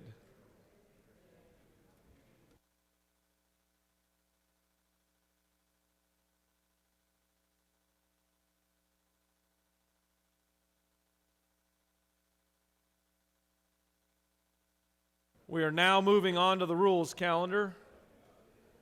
Mr. Secretary, can you please read the caption of Senate Bill 257?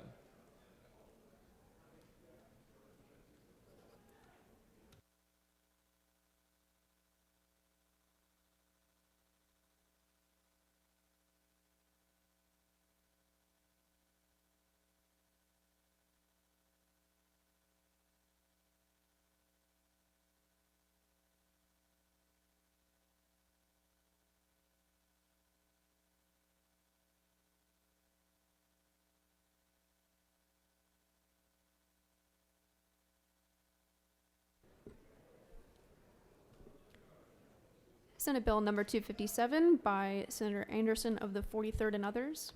A bill to be entitled an act to amend Article 2 of Chapter 3 of Title 35 of the OCGA relating to Georgia Crime Information Center so as to provide for criminal history record restrictions for certain persons cited with or convicted of certain criminal offenses and for other purposes. The Senate Committee on Judiciary recommends that this bill do pass by substitute. Respectfully submitted, Senator Strickland of the 17th District Chairman.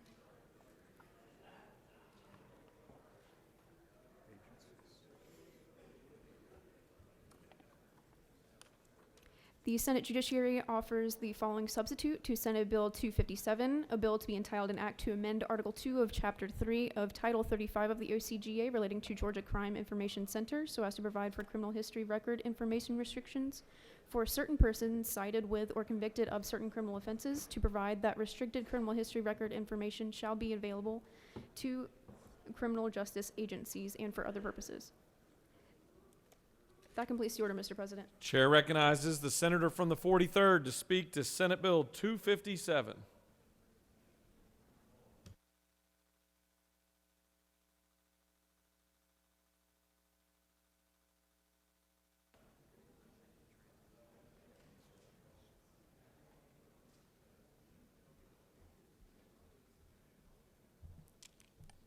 Thank you, Mr. President. In 2020, I authored and the General Assembly unanimously passed Senate Bill 288, Georgia's inaugural law allowing the restriction and sealing of certain misdemeanors and pardon convictions. Senate Bill 288 was the product of a true bipartisan effort supported by a coalition led by the Georgia Justice Project and the Metro Atlanta Chamber that included 67 stakeholder groups from a variety of political backgrounds. Since taking effect last year, citizens across Georgia have begun navigating the process to have their eligible records restricted, and I have been heartened to hear their stories. But as with any new law, once it goes into effect, you find small changes that strengthen it and make it more effective.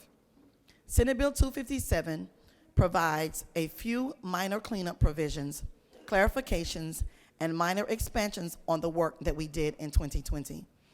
I'm confident that these changes will further the intent of Senate Bill 288 and help deserving Georgians back to work. So those small changes, first, it brings consistency to restriction and sealing of non-violent theft offenses. Currently, some but not all of misdemeanor theft offenses are eligible for restriction and sealing. Senate Bill 257 brings consistency. Second, it makes restriction of eligible offenses automatic for people who have been pardoned. They have been pardoned by the Board of Pardon and Paroles, as long as the offense is not a serious violent felony, or sexual offense. Third, it enables courts to seal minor offenses. Certain minor offenses do not appear in the GCIC database.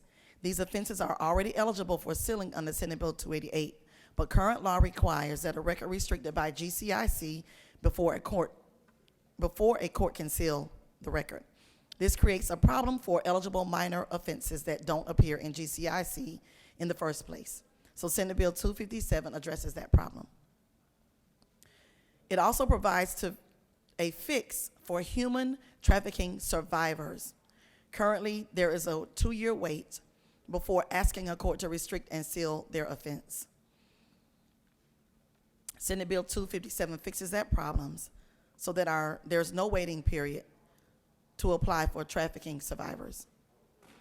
It also allows people to file retroactive first offenders petitions without first getting a prosecutor's permission to file. Prosecutors can still oppose the relief, and a judge still uses their discretion whether to grant relief. Last, while criminal justice agencies have always had access to restrict and sealed records for law enforcement or criminal investigation purposes, Senate Bill 257 states that explicitly. It clarifies that retroactive first offender is not available for convictions that were used in the subsequent prosecutors for possession of a firearm by someone with a felony record or subsequent prosecution under a recidivist statute. This was requested by the Prosecuting Attorney's Council. Line 21 through 24 allows for expungement of any misdemeanor theft charge, not just shoplifting and refund fraud. Line 32 through 33 provides for automatic restriction of pardoned convictions. Note that pardoned serious violent felonies and sex offenses are still not eligible for restriction. Line 43 clarifies that trafficking survivors can immediately request expungement after their conviction is vacated due to the conviction being a direct result of their status as a victim of trafficking. Line 44 through 46 enables court clerks to seal minor, non-fingerprintable offenses. This does not expand the list of offenses that are eligible for expungement. It just enables court clerks to seal offenses that Senate Bill 288 made eligible for that relief. Lines 59 through 62, this is the second part of automatic restriction for pardoned convictions. Lines 32 through 33 deal with automatic restriction of GCIC records, but lines 59 through 62 deal with courts sealing their records. Lines 75 through 76 amends the code to explicitly state that criminal agencies have access to restricted and sealed records for law enforcement or criminal investigation purposes. Line 85 removes the requirement that petitioners obtain prosecutorial consent before filing for retroactive first offender. Lines 93 through 96 clarifies the retroactive first offender for convictions that were used in subsequent prosecutions for possession of a firearm by someone with a felony or record subsequent prosecution under a recidivist statute. That is the summary of Senate Bill 257, and I will yield if there are any questions. Chair recognizes the senator from the 29th with a question. Thank you, Mr. President. Does the senator yield? I will. Senator, if you will look at lines 93 through 96, did you say that under this legislation it would provide protection for the individuals with the previously convicted on possession of firearms? No, what I said is that this clarifies that the Retroactive First Offenders Act for convictions that were used in subsequent prosecutions for possession of a firearm, that it would be a firearm by someone with a felony record or subsequent prosecution under recidivist statute. Does the senator continue to yield? Sure. Could you tell me how this would be applicable, if I'm understanding you, how this would be applicable to someone who a retroactive first offender with a case that involved possession of a firearm? So, yes, so someone that applies for the first offender to have their record use the first offender retroactive status can apply. Now, it's still up to the judge and the prosecutor whether they allow for that person to even apply. Does the senator continue Sure. to yield? But you're saying that person the person that's applying has been charged with possession of a firearm during the commission of a crime? So what I'm saying is that if they have that on their record, that they can apply, but it should have, it has to be a violent felony. If they have possession of it, that is different than someone actually committing a crime. Yes, ma'am. And the difference between that, if the senator continues Sure, to yield, sure. is what you're saying. The difference is someone arrested for burglary is in possession of a firearm while they're committing the burglary, but they are not arrested for aggravated assault or any of that other stuff. It would be applicable to the burglary charge where they were charged with burglary and possession of a firearm during the commission of a crime. If it is a violent felony, it is not applicable. Right, and a burglary is not identified as a violent felony. Is that not true? That's true. Thank you. You're very welcome. Senator for yield? Sure. Senator, could you give me the definition, the legal definition, please, as you understood it, putting this bill together, on what a human trafficking survivor is? So a human trafficking survivor is someone who has been trafficked and lived to tell about it. And they are no longer in that lifestyle. But currently they have to wait 2 years before they can even get their record cleared. And what this does is allow them to apply immediately. Yes, ma'am. The senator further yield? Sure. Would one of these survivors, I understand that there are industries around the state that are run by individuals who take advantage of women and children and market them through massage parlors and walking the streets and things of that nature. And those are clearly sex traffic survivors. Would this legislation also be applicable to an individual who, upon their own, went out and sold sex? The way I understand this bill, yes, they can apply. Now, it is still up to the judge, and it's still up to the prosecutor whether they are eligible or not. Okay, and would the senator yield for one last question? Sure. Yes, ma'am. You said there would be, you said there would be an automatic expungement of any charge involving theft, including shoplifting? There is no automatic expungement for any of these offenses because Georgia is not on a unified system. But once they apply, it is not automatic. It just still has to go through a judge for it to be determined if they are allowed to have it restricted or sealed. So none of these are automatic. Thank you, Senator. Sure. Chair recognizes the senator from the 22nd for a question. I will continue to yield. Yes, sir. Thank you. Thank you. I'm looking at those paragraphs. So if you look at page 4, and we're looking at 88 through 96. Is it not true where it says the court may issue an order retroactively granting first offender? If you go down there, it also does say, provided, however, that no relief will be pursuant to this subsection may be given to a conviction that was used as the underlying conviction violating section 1611-131. Is it not true that that's the section that deals with your firearms? And Yes. Would that not be accurate that no relief would be given if the underlying conviction was for that firearm 1611-131? That is true, Senator. They would not receive that relief. Is that They not would correct? not. That is true, Senator. Thank you, Senator. You have no more questions. Thank you, Mr. President. I ask for your favorable consideration, and I yield the will. Does any other senator wish to speak for or against Senate Bill 257? The chair sees none. The question is on the adoption of the committee substitute. Is there objection to adoption of the committee sub? Chair hears none. The committee sub is adopted. Is there objection to agreeing to the report of the committee which is favorable to the passage of the bill? The chair hears none. The report of the committee is agreed to. Is there objection to the main question being ordered? Chair hears none, and the main question is ordered. The questions on the passage of the bill by substitute. All those in favor vote yea. Opposed, nay. The secretary will unlock the machine.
On the passage of the bill, the yeas are 48, the nays are 3. This bill, having received the requisite constitutional majority, is therefore passed by substitute. Ms. Secretary, can you please read the caption of Senate Bill 326?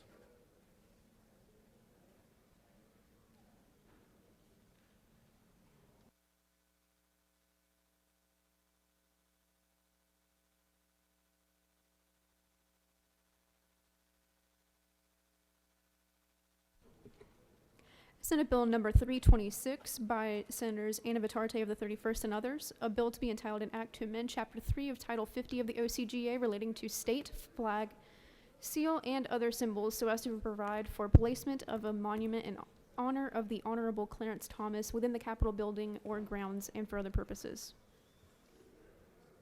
The Senate Committee on Government Oversight recommends that this bill do pass.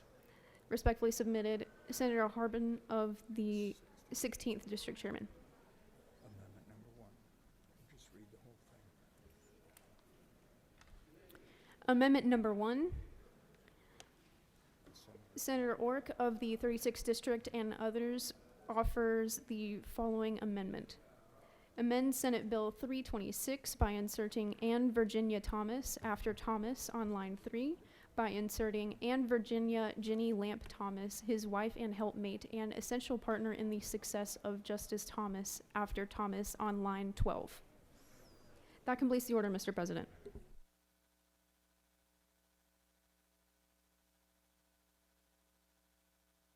Chair recognizes the senator from the 1st to speak to the measure.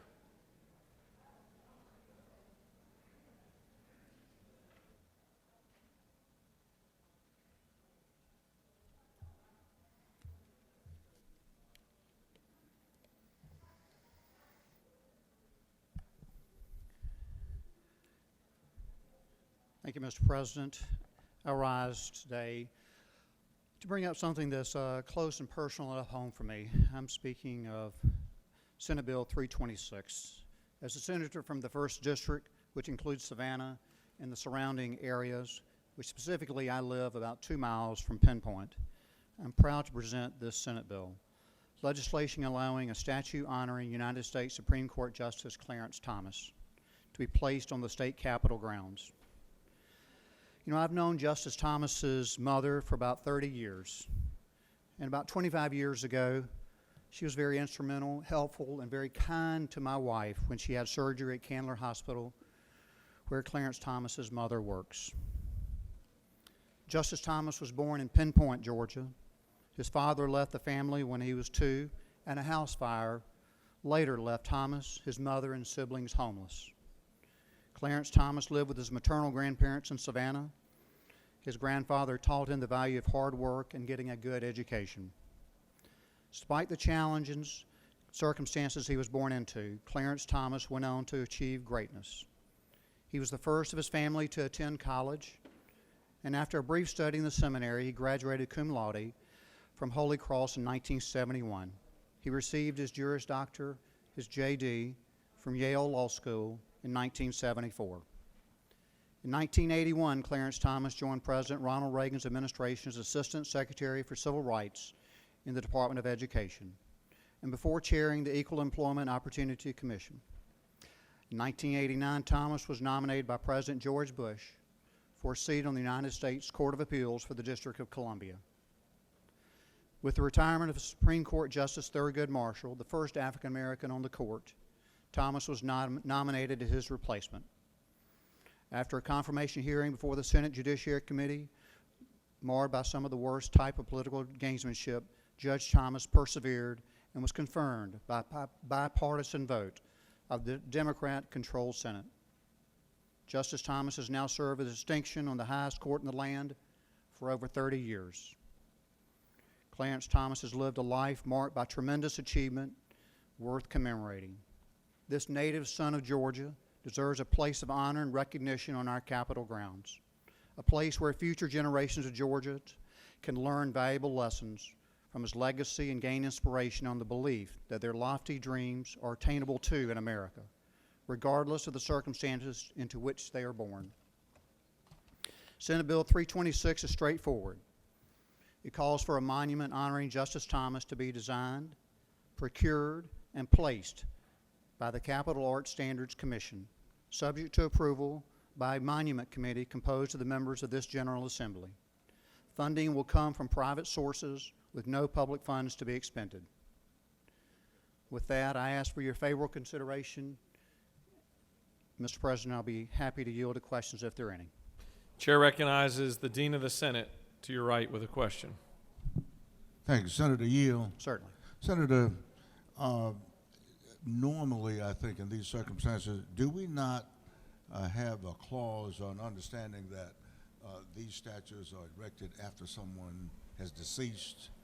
And if that's the case, would you be opposed to adopting an amendment on line 12 stating that simply upon his retirement, those 3 words?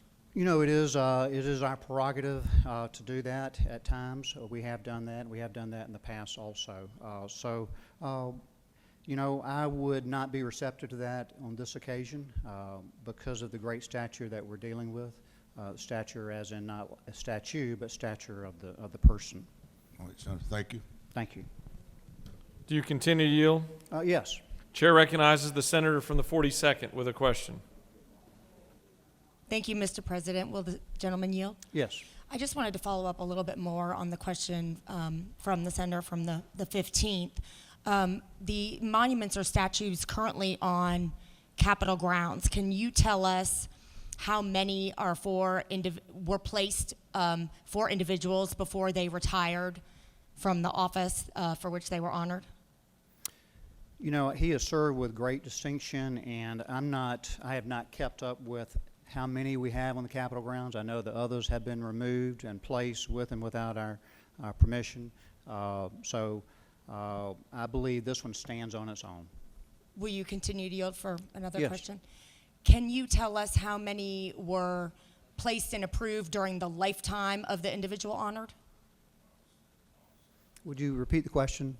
Can you tell us how many of our statues or monuments on Capitol grounds were placed there before the death or during the lifetime of the individual honored? Again, I have not kept up with the history relating to specifics relating to whether they were still living or not. But in my humble opinion, I think that this statue, because of who we're dealing with, stands on its own. So your opinion is that regardless of what our tradition or history or precedent has been regarding monuments and statues to public officials on grounds, this one is so critical that we don't need to consider that? Well, no. Listen, I respect your opinion, and you're certainly, entitled to that. And but I don't. Your opinion critical versus I think that the stature of this particular situation deserves that. And thank you. Chair recognizes the senator from the 53rd to your left with a question. Thank you, Mr. President. Senator Yield. Yes. Isn't it true that we have President Carter's statue on the grounds and he is still alive? You know, The senator knows of what he speaks, and thank you for that question. And also, isn't it true that with his amazing career, President Carter, and the fact that we had his grandson serve with us, who is an honorable man as well, don't always agree what he talks about, but isn't it true that it would be most appropriate for us to put a United States Supreme Court member on the grounds of our Capitol? Yes, sir. I thank you for that question, and thank you for the clarification. I appreciate that the former President of the United States, James Earl Carter, who is still alive and well, thank God, and we certainly have welcomed his statue on these grounds. And yes, I do believe his stature deserves the statue that you've discussed, and I certainly believe the same for Judge Clarence Thomas. Thank you so much. Do you continue to yield? I'm happy to. Chair recognizes the senator from the 31st with a question. Thank you, Mr. President. Senator, you yield? Yes, I do. Is it not true that the Capital Art Standards Commission sets the policy, the placement, and separately will determine kind of what happens with the statue once a piece of legislation is passed the legislature and signed by the governor? You know, thank you for the question. That's another point of clarification, and certainly they will have the ability and the instructions and the rules and regulations that go along with their committee, and then will be overseen by the General Assembly. Thank you. Do you continue to yield? Yes. Chair recognizes the senator from the 10th with a question. Thank you, Mr. President. Would the senator yield? Yes. Senator, I heard you refer to Justice Thomas's service as that he had served with great distinction. Is that correct? That is my opinion, yes, sir. Is that an opinion that all of the colleagues in this chamber share? You know, it's each and every one to decide. Absolutely. I certainly respect your opinion, as I hoped you would respect mine. You know, I didn't agree with everything that President Carter did. You know, he is a great Georgian and a president we should be proud of. I would hope that you would feel the same way about Justice Thomas. He is a wonderful person. His family is very close, and I think deserve the respect of this chamber. Senator, further yield? Yes. Senator, are you aware of some of the controversy that's surrounding him and his wife concerning the January 6th insurrection? No. Senator, further yield? Yes. So you've not heard that his wife may have been involved in the planning or participating in some of these earlier events regarding this event? You know, that's total news to me. No, you're correct. I'm not aware. Senator, further yield? Yes. Would you be surprised to learn that if that was true, that she was actually involved in planning that event, that could shed some negative light on this particular resolution? You know, Senator from the 10th, I don't always agree with what my wife does too. I know there's senators in this audience that have wives that are in different parties and have different beliefs. I'm here for Clarence Thomas as the Supreme Court Justice of the United States. If you would like to try his wife, I don't think this is the appropriate venue or the appropriate time. Senator, further yield? Yes. Senator, if you just hold, I'm going to be very cautious as to how you proceed with these questions. They're either going to be questions or statements. If you'd like to make a statement, you can take to the well. I'm not necessarily understanding there's a question in this line of communication. So the chair is paying very close attention. Thank you, Mr. President, and I appreciate that. Senator, do you agree, would you support Amendment 1? You know, that just arrived on my desk. You know, a little bit of surprise. I haven't heard anything about it. You would certainly hope to discuss that with the author, but I don't think that's what's happened in other statutes in our on our grounds, whether that's with Jimmy Carter or with Martin Luther King. So I just don't. That is something that I'd be happy to discuss offline, but I would not be receptive to that at present. Thank you, Senator. Yes, sir. Do you continue to yield? Yes, I'm happy to yield. Chair recognizes the senator from the 32nd. Thank you, Mr. President. Senator, would you yield? Yes. Senator, isn't it true that the story told by Justice Thomas in the documentary Created Equal, in his own words, is a great example for all Georgians about how people can rise from poverty regardless of their color or their background to the highest levels of American society? It is. It is something done in his own words. I would certainly encourage everyone to review that or go through that. And it is, as I said earlier, a statement to what he has risen from to where he's achieved now and served with distinction. Yes, thank you. You have no more questions. Thank you, Mr. President. I would ask for your favorable consideration and this most worthy project, and I'll yield the well. Thank you. Chair recognizes the senator from the 36th to present Amendment 1.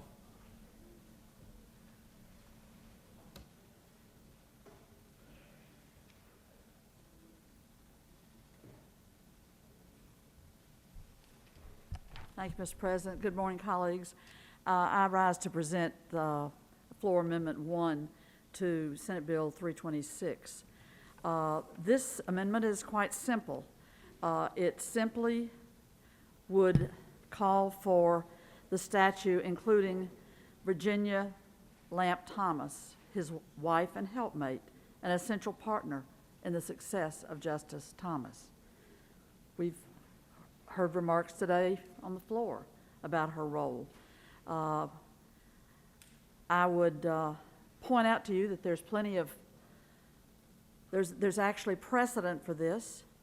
The governor of Georgia, Joe Brown, during the Civil War, has had there was a statue placed by the legislature honoring his service, and it included his helpmate, his wife. It's right across the street, across from Old City Hall, if you want to check the history books on that or just walk out there and look at it. So there is precedent for that. Unlike the absence of precedents that the main bill presents, which is to put up a statue for somebody who's still in active service. And the whole reason and the wisdom against doing that is that what else is going to come up in the lifetime of an individual? You put a statue up to them, you want to be pulling it down later? If things go badly, if the person goes astray, and that's why there are only 2 statues on the grounds of the Capitol that were placed during the lifetime of those people. One is President Jimmy Carter, 10 years after he completed his public service. And the other is Herman Talmadge, years after he completed his public service. That's all. There's no precedent for what this bill is attempting to do, to take a person who is in public service now, has not concluded their career, and putting up a statue honoring them. There may be years ahead for Justice Thomas. None of us know what the future holds, and that's why the wisdom of not elevating and naming things and setting up statues prior to a person's conclusion of their public service.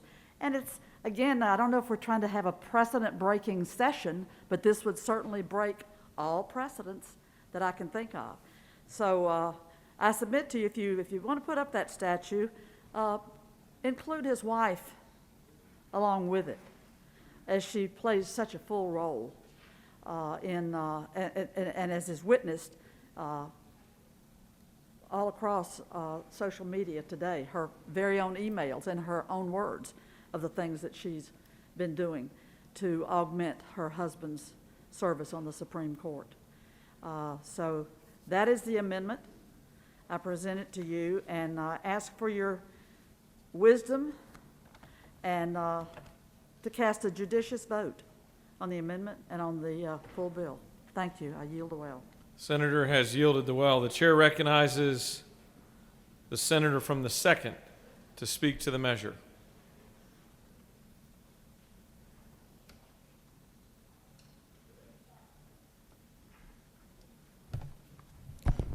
Thank you, Mr. President. Members of the Senate, these are hallowed grounds here around the Capitol. We honor great leaders who served Georgia and who served mankind, mostly after their death. Normally, these statues that were erected after someone has deceased, after we have written their story and passed their story down, after we have went back and went through their history and talked about what great Georgians they were, what contributions they have made to mankind. We talked about their political service after their service had finished. Justice Thomas' political story is still not yet finished. He's still serving this country.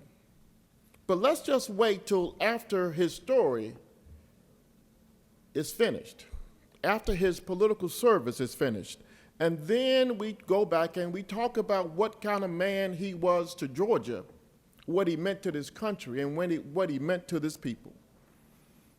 I say to you that this is not the time for Senate Bill 326. His story is not yet finished. Yes, we have two people on these hallowed grounds that statue was erected while they were still alive, one of which is President Carter. And although President Carter served in the Senate and he served as our governor, he served as our president of these United States, it was 10 years after he left public service that we went back and visited his history, talked about what he stood for, talked about what he did for this state, what he did for this country, what he meant to the people of Georgia, what he meant for America. Herman Talbridge, another Georgian, it was after his service to this state that we went back and looked at his story and thought it was fitting to erect a statue.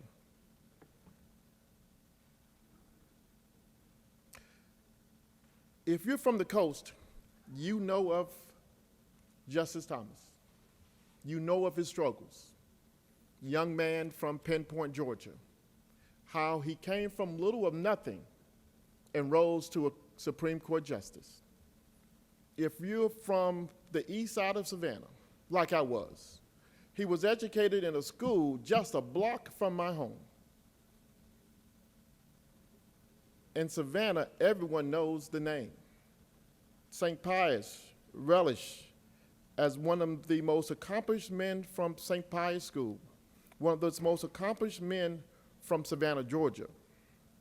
But yet, my friends, his story is still untold. His story is still not yet finished.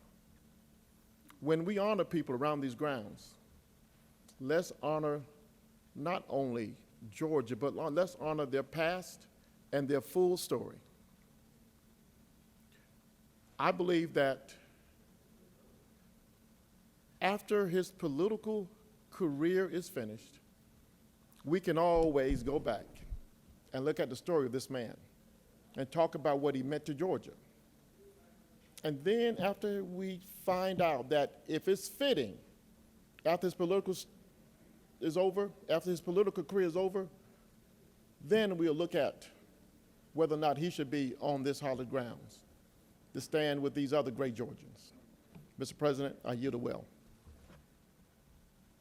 Chair recognizes the senator from the 22nd to speak to the measure.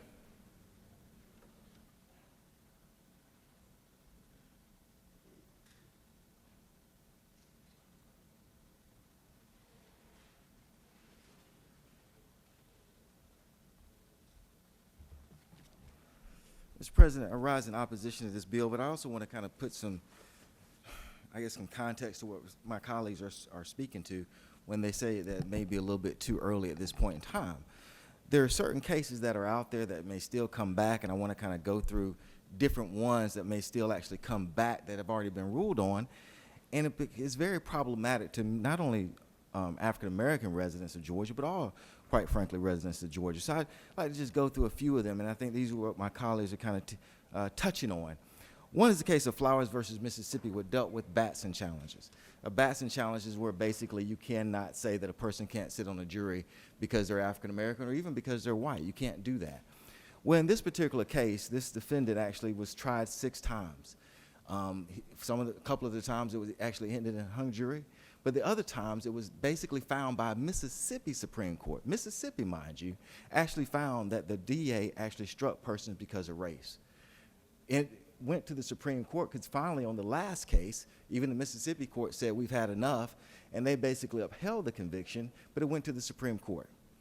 At the Supreme Court, they said that still the Batson challenges have been used to actually discriminate on the basis of race, that the district attorney had discriminated and actually purposely not only struck African American jurors, but he also asked more inquisitive questions of African American jurors. Now, who was actually the person who wrote this opinion? Was it one of the more liberal justices? Absolutely not. It was actually Justice Kavanaugh that wrote the opinion and said there's no doubt the fact that 41 of 42 basic strikes were against African Americans. That's 41 of 42. And each one of those, he also found, where the African American persons were actually asked more inquisitive or more detailed or more poignant or stringent questions than the others. And they actually overruled that conviction. Justice Thomas, though, actually not only sided with the DA that used the discriminatory strikes, no doubt they were discriminatory strikes. Remember, it was 41 of 42. Many commentators say that he actually implied that Batson was no longer should be applicable as far as court is concerned, which is one of our bedrock rulings in the United States. Another case dealt with affirmative action, Fisher versus University of Texas. In that particular case, Texas was using race as one factor, not all the factors, but one factor to have diversity within their school. It was just one factor among many. It had been used many times and had been used since what they called the Bakke decision. And in that particular case, it went in front of Justice Thomas, and he actually was the leading opinion on that. And he said that race should never be used as a factor, unless it meant death, imminent death, or peril. Well, if you take that kind of narrow view, what that would mean is all of the progress that we have made, a lot of the progress we've made in this country has come about through affirmative action. That type of narrow view would have eliminated affirmative action. That type of narrow view would have ended the possibility for many of African Americans especially to gain entry into the middle class. The third case that comes to mind is one that I've actually kind of dealt with, and that's Conic versus Thompson. And in that particular case, it dealt with a district attorney and assistant district attorney did not turn over basically exculpatory evidence. It dealt with blood evidence. It was very important blood evidence because there was no other witnesses or anything else in the case. The district attorney did not turn that over. There was no doubt that the DA did not turn that over. And the fact of the matter is the person was convicted. Because of that conviction, there was another case that he could not take the stand on because he now was a convicted felon. And in that case, not only was he convicted, he received a sentence of death. But when it went to the court, it was determined through investigation that yes, the blood evidence was not turned over. It should have been turned over. And the DA himself went back to court and said, look, the first conviction needs to be overturned and his death sentence needs to be stayed. They retried him on that case and he was found not guilty because now he could testify. Justice Thomas, though, actually ruled in that particular case and saying that in that case, immunity should still continue to survive. What are we talking about here? When he got out of jail after facing 18 years in jail and the prospect of having death, he sued the district attorney under 42 U.S.C. 1983. And as a person who represents the sheriff's office, I've dealt with those cases. And what Justice Thomas said was this one incident should not be enough to alleviate immunity. I actually believe in immunity, which puts me at odds with trial lawyers and many members of our caucus. But that particular one instance is so obvious that if you do not give over blood evidence when it's the only evidence in place, that failure to train is one that should have warranted immunity to be stricken and allowed that case to go forward. But Justice Thomas took more of a more narrow view on that issue. All of these issues that we're talking about, whether it's Batson, whether we're talking about the immunity issue, all of these things are going to come back up again in some form or fashion. That's why we've been saying, let's wait and see what the complete record says. If the complete record was here today, those 3 cases and others might preclude me from voting yes, but at least I would have a complete record. But there's no doubt that when you talk about a Batson challenge, when you talk about affirmative action, and you talk about immunity, those things will come to the court again. And let's see now what the total record shows. It's important. It matters. It matters not only just to African Americans, it matters to all Georgians. Batson applies to all Georgians. The fact of the matter is when you start talking about immunity, it applies to all Georgians. And even when you talk about diversity, it applies to all Georgians. Because to be the United States that we really want to be, we all have to be inclusive. So it matters to all of us. So I would say that is why we've been impressing upon everyone that right now is not the appropriate time to go forward. Let's get the complete record and then have an honest debate about it. And with that, Mr. President, I yield the well. Senator has yielded the well. The chair recognizes the senator from the 9th to speak to the measure.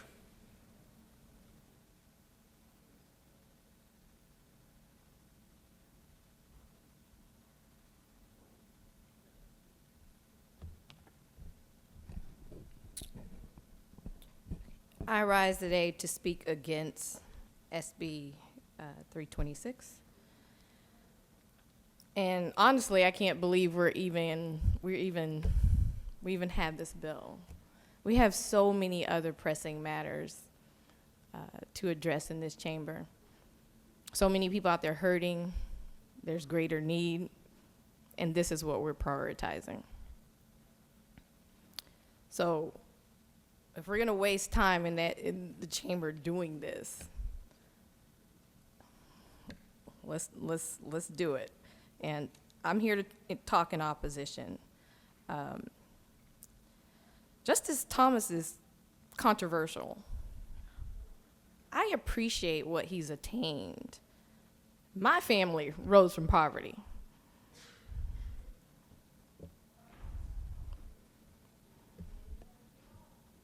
A lot of black families in here. Families rose from poverty, graduated from college. I think a nice Senate resolution would have sufficed than having us here debating this issue. And it's not that let me just say this. He's not well received by the black community. I'm not sure if some of you guys know that. I'm not saying I speak for every black American, but I come from those families. I listen to the conversations. I think I have a pretty intimate knowledge and a grip on how we, black people, as a collective feel about Justice Thomas. And it's not that we have a problem that he's a conservative or Republican. We think he's a hypocrite and a traitor. And I'm gonna tell you why. I'm gonna tell you why.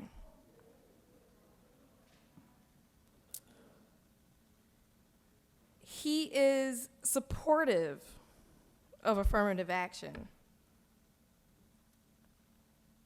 I'm sorry, he's an opponent, sorry. He's an opponent, let me get my thing right. He's an opponent of affirmative action. He's made that very clear. And the thing is, as an opponent of affirmative action, he is also benefiting and is still reaping the benefits and enjoys the advantages of his current office because of affirmative action. He has said that it is a white program for white people, that it is an assaulting handout to black people because it promotes the white savior.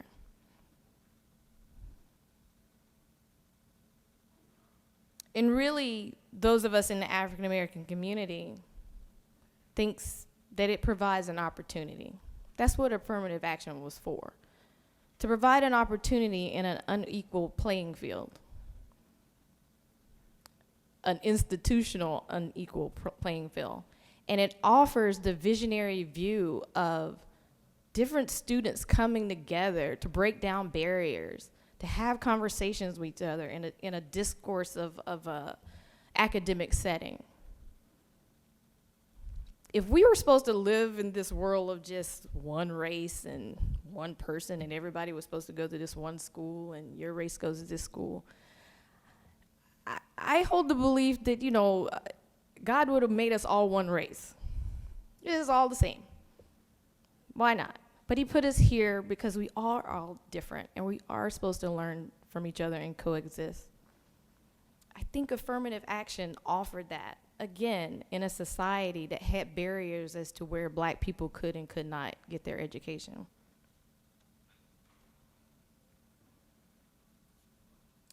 And it was the vision that Dr. King had for us all. For us all to get along, for us all to coexist. Justice Thomas, I'm not sure believes that. Kind of know he doesn't. The second thing, Justice Thomas participated in the most unjustifiable and hurtful decision imposed on Black America in the half century by gutting the key provision of the Voting Rights Act of 1965. It removed the preclearance.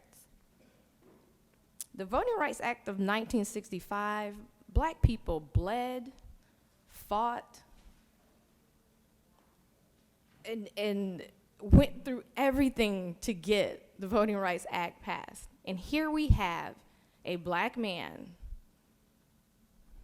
that took out a key provision.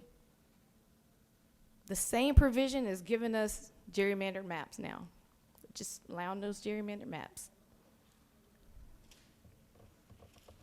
And unchecked voter suppression policies of SB 202. This is what happens when we remove preclearance.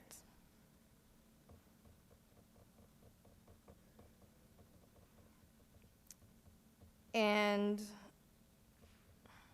you know, it seems like white America keeps wanting to promote Justice Thomas, but we see more evidence where time and time again he subverts the struggles of black Americans. And he does it to improve his own status. I mean, you guys are trying to give him a monument.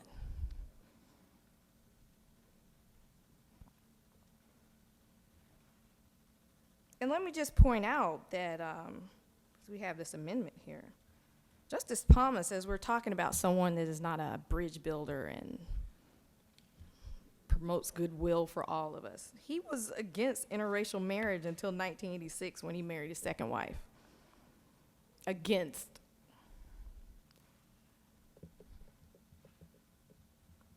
Third thing, what has he actually done for Georgia? And Georgians, what great contribution has he made? How has he built communities and promoted goodwill? Or what has he done to build for the common good? The common good. What has he done?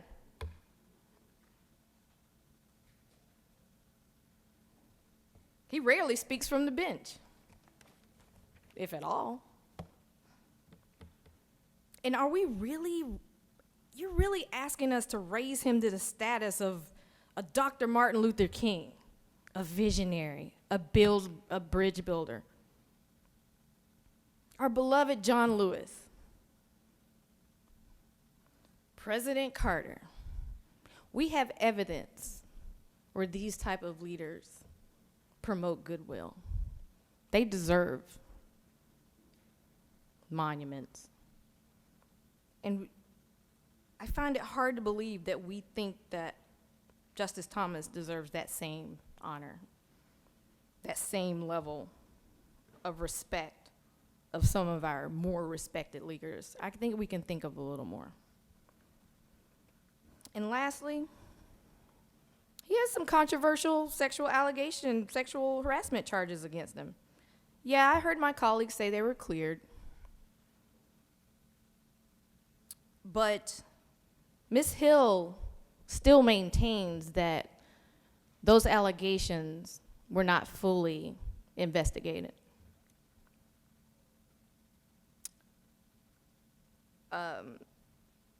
Her witnesses were not fully considered. You know, we went through a quick 3-day testimony. Witnesses that could have corroborated her testimony weren't allowed to speak. And to this day, she still stands by her allegations.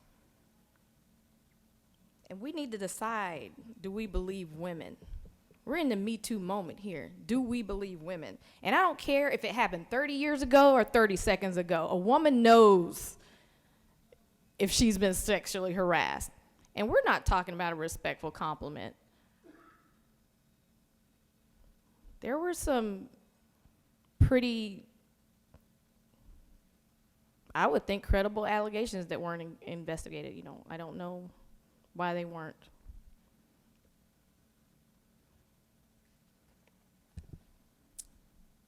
And lastly, who was consulted in the black community about this monument or this request for monument? Were black leaders consulted? Did we get testimony from black leaders? Ones we respect here in Georgia. I know the Legislative Black Caucus was not consulted. I know we had one black witness in committee, and he was a black man from a conservative talk show host, radio station, who says he had at least 3 women that were in support of this bill, yet I still have not seen that testimony from those women. Or who are they? Who from the black community else came out besides that one at 8 o'clock in the morning?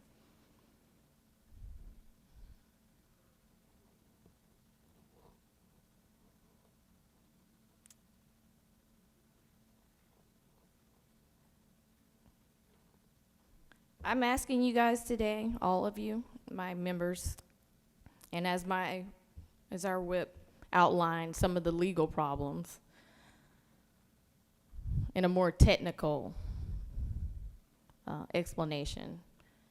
And we've also asked to wait for the full body of Justice Thomas's work. He has not passed away. We don't know what else might come of his tenure. This is not the right time for this type of honor. And we should wait, and I'm asking y'all to vote no on this bill. I yield the well. Senator has yielded the well. The chair recognizes the senator from the 17th to speak to the measure.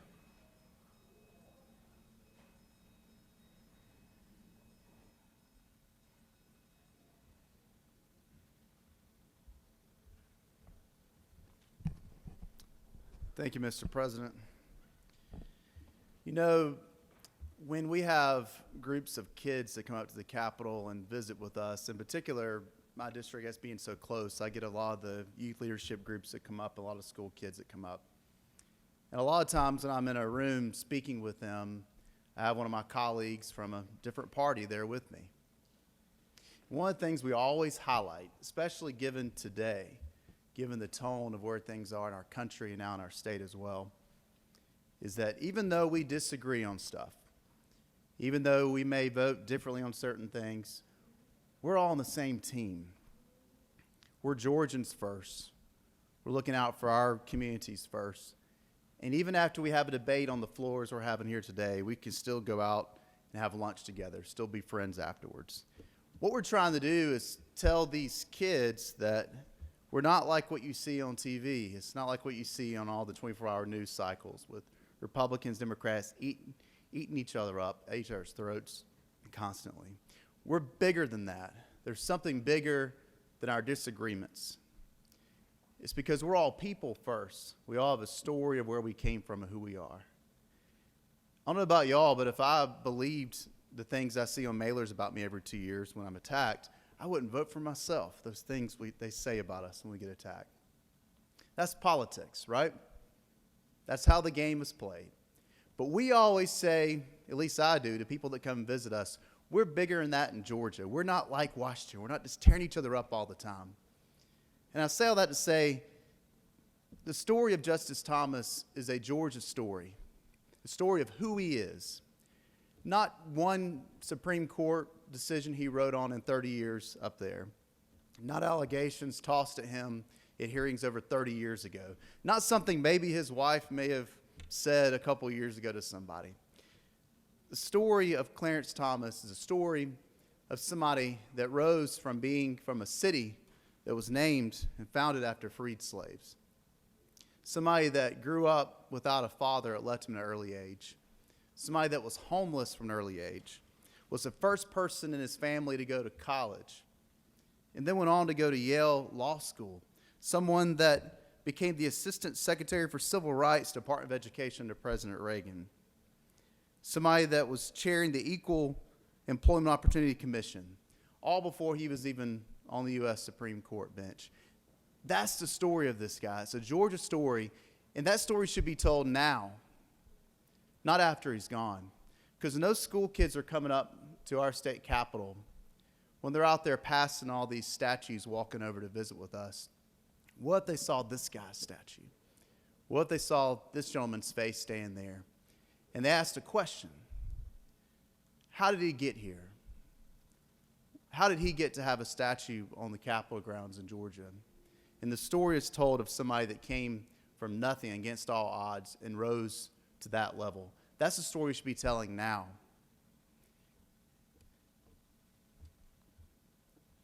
Again, in Georgia, we talk all the time about, at least in this body and our friends across the way over here, about not being D.C., not going down the level of name-calling, not getting to where we can't even sit in the same room and have honest conversations. That's the tone of where we are now. Let's not use this as an opportunity to further that here with this debate. Let's talk about the story of a gentleman that we may not disagree with everything he ever did, every decision he ever wrote, everything he ever said, everything his spouse ever said. But let's agree on one thing. This is a Georgia story that for generations should be told in our state. Thank you. Thank you, Senator. Chair recognizes the senator from the 10th to speak to the measure.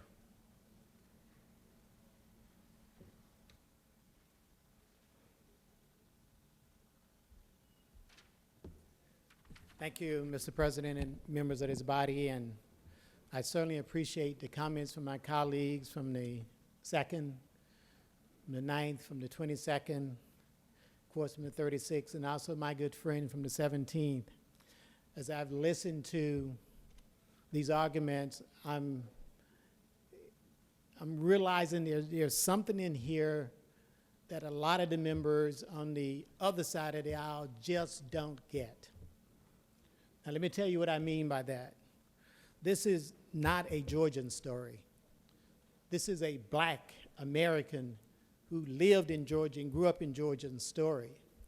And as such, those of us that are of color are very sensitive to that.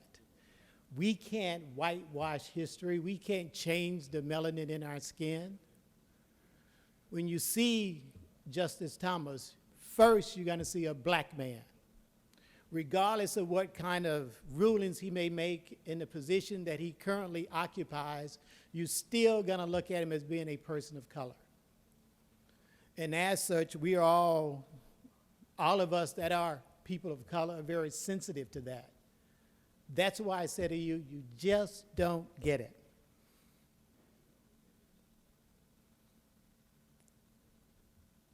I love hearing about his history and how he grew up.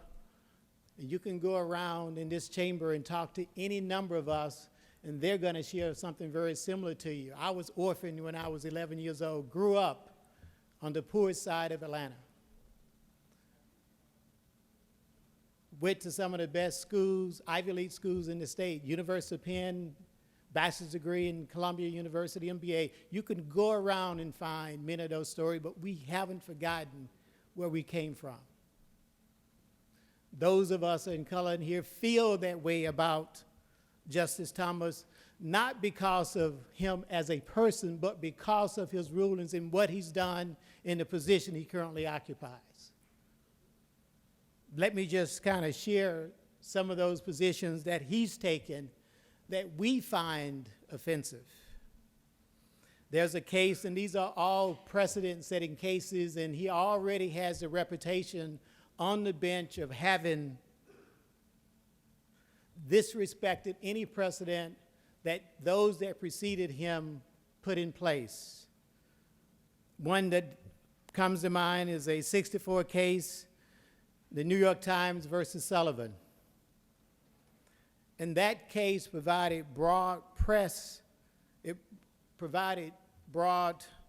protection, First Amendment protection for the press. He's come out against that.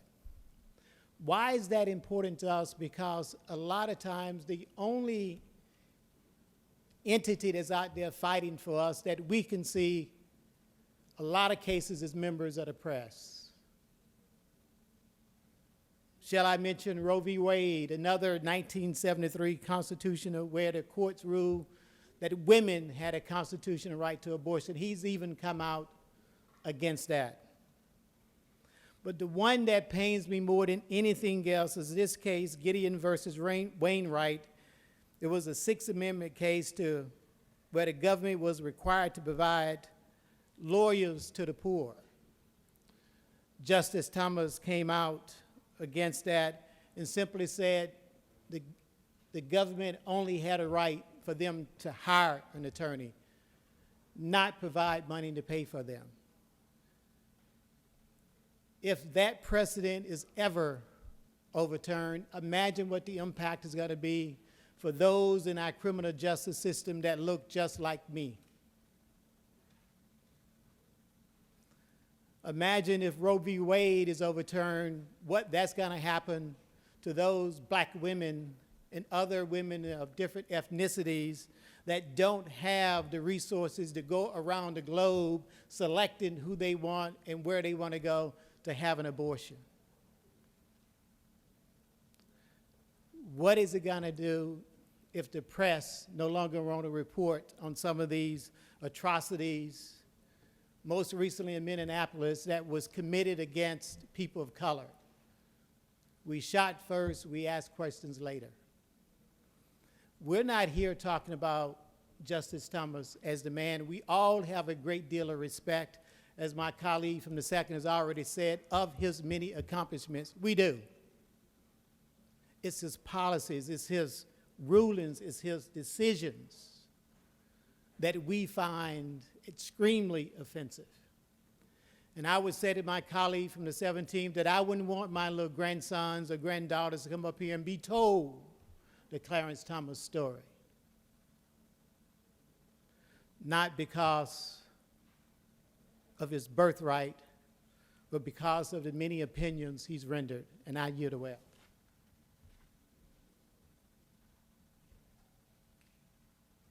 Chair recognizes the senator from the 31st to speak to the measure.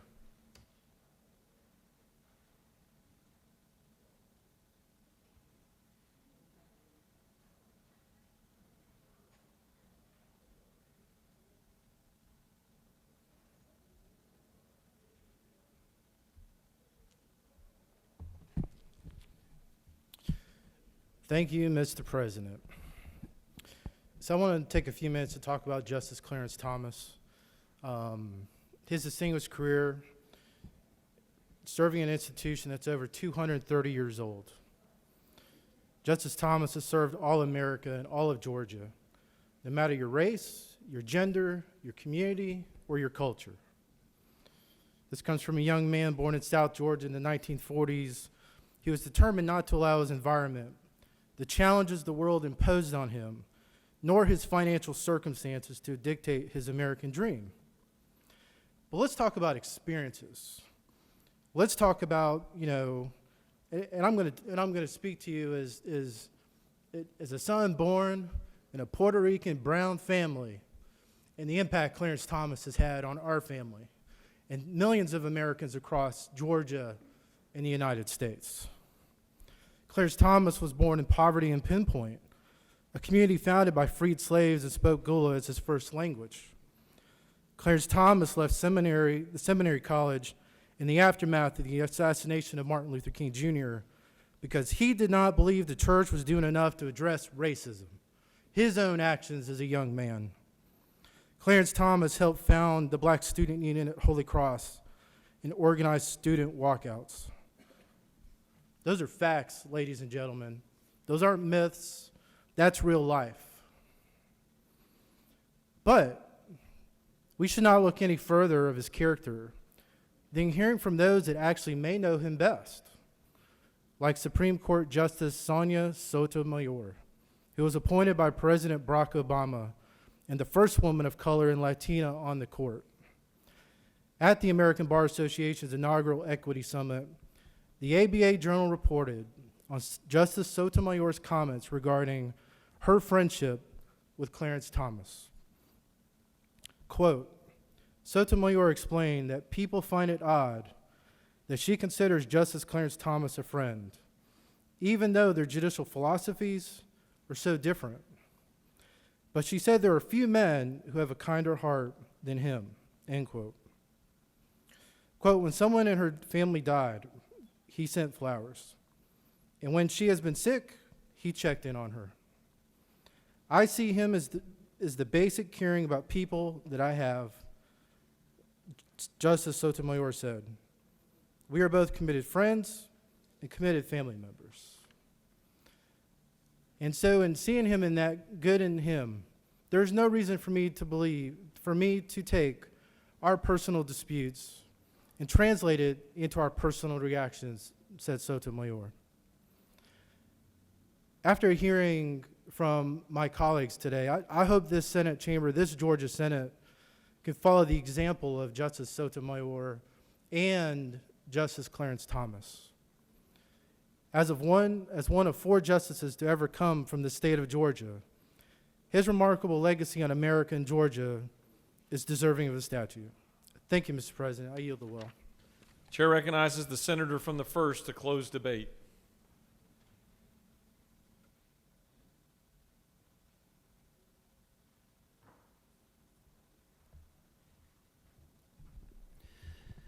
Thank you, Mr. President.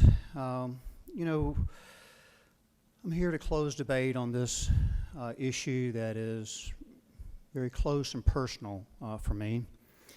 It was a bit of a surprise that the senator from the 10th slanders his wife, and yet the senator from the 36th adds her name to the statute and amendment.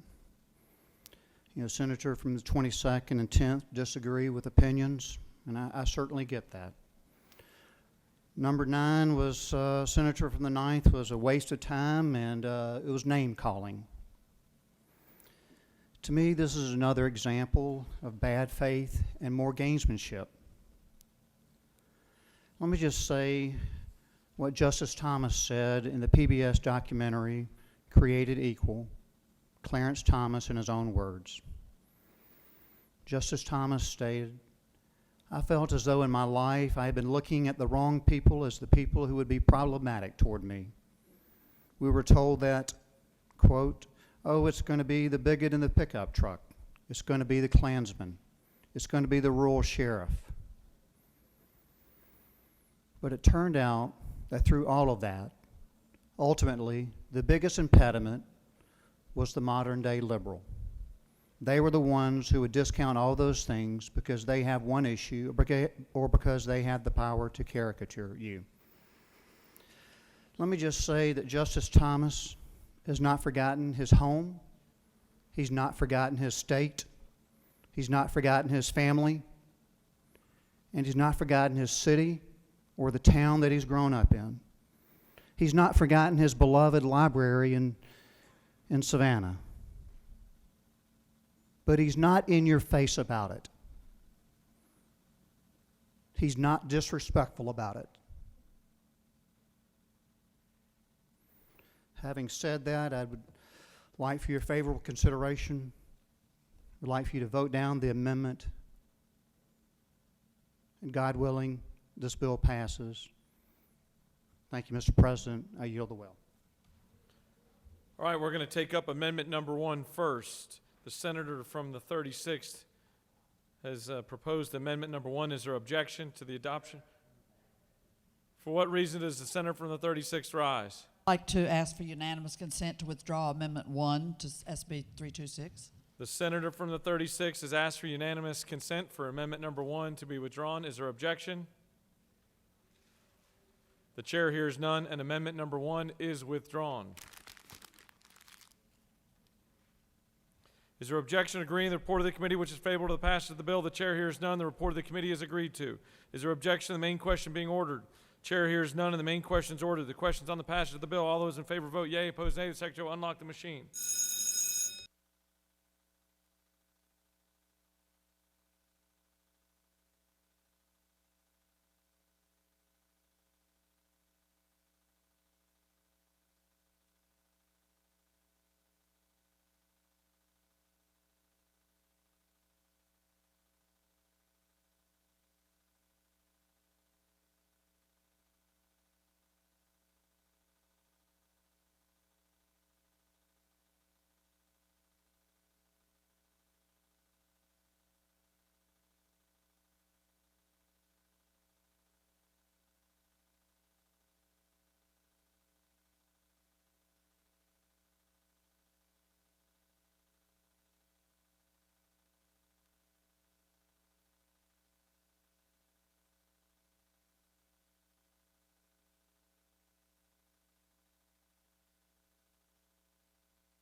On the passage of the bill, the yeas are 32, the nays are 21. This bill, having received the requisite constitutional majority, is therefore passed.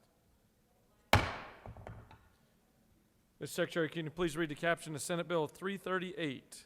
338.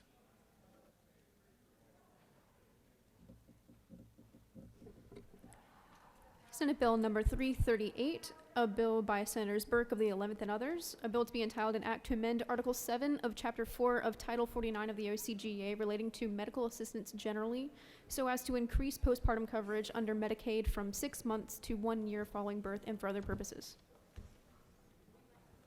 The Senate Committee on Health and Human Services recommends that this bill do pass by substitute. Respectfully submitted, Senator Watson of the 1st District Chairman.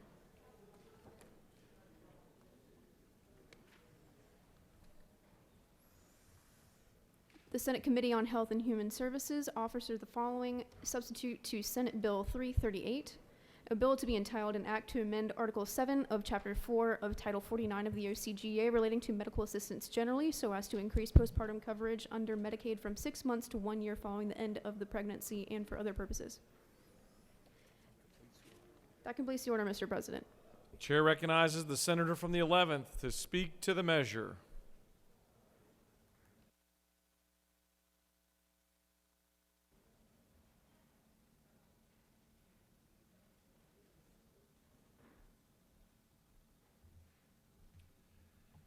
Thank you, Mr. President. I present to you today Senate Bill 338, and I want to thank Governor Kemp for his work on this issue, and he has pre-funded this in his proposed 23 budget. This is the #1 recommendation of the Maternal Mortality Committee that's done great work over the last 8 years trying to bring down the number of maternal deaths in this state. So this bill simply funds the postpartum period to fully to 1 year after birth, which is a time when many of the maternal deaths occur. I appreciate your favorable consideration. If there are no questions, Mr. President, I'll yield the well. You have no questions. Chair recognizes the senator from the 33rd to speak to the measure.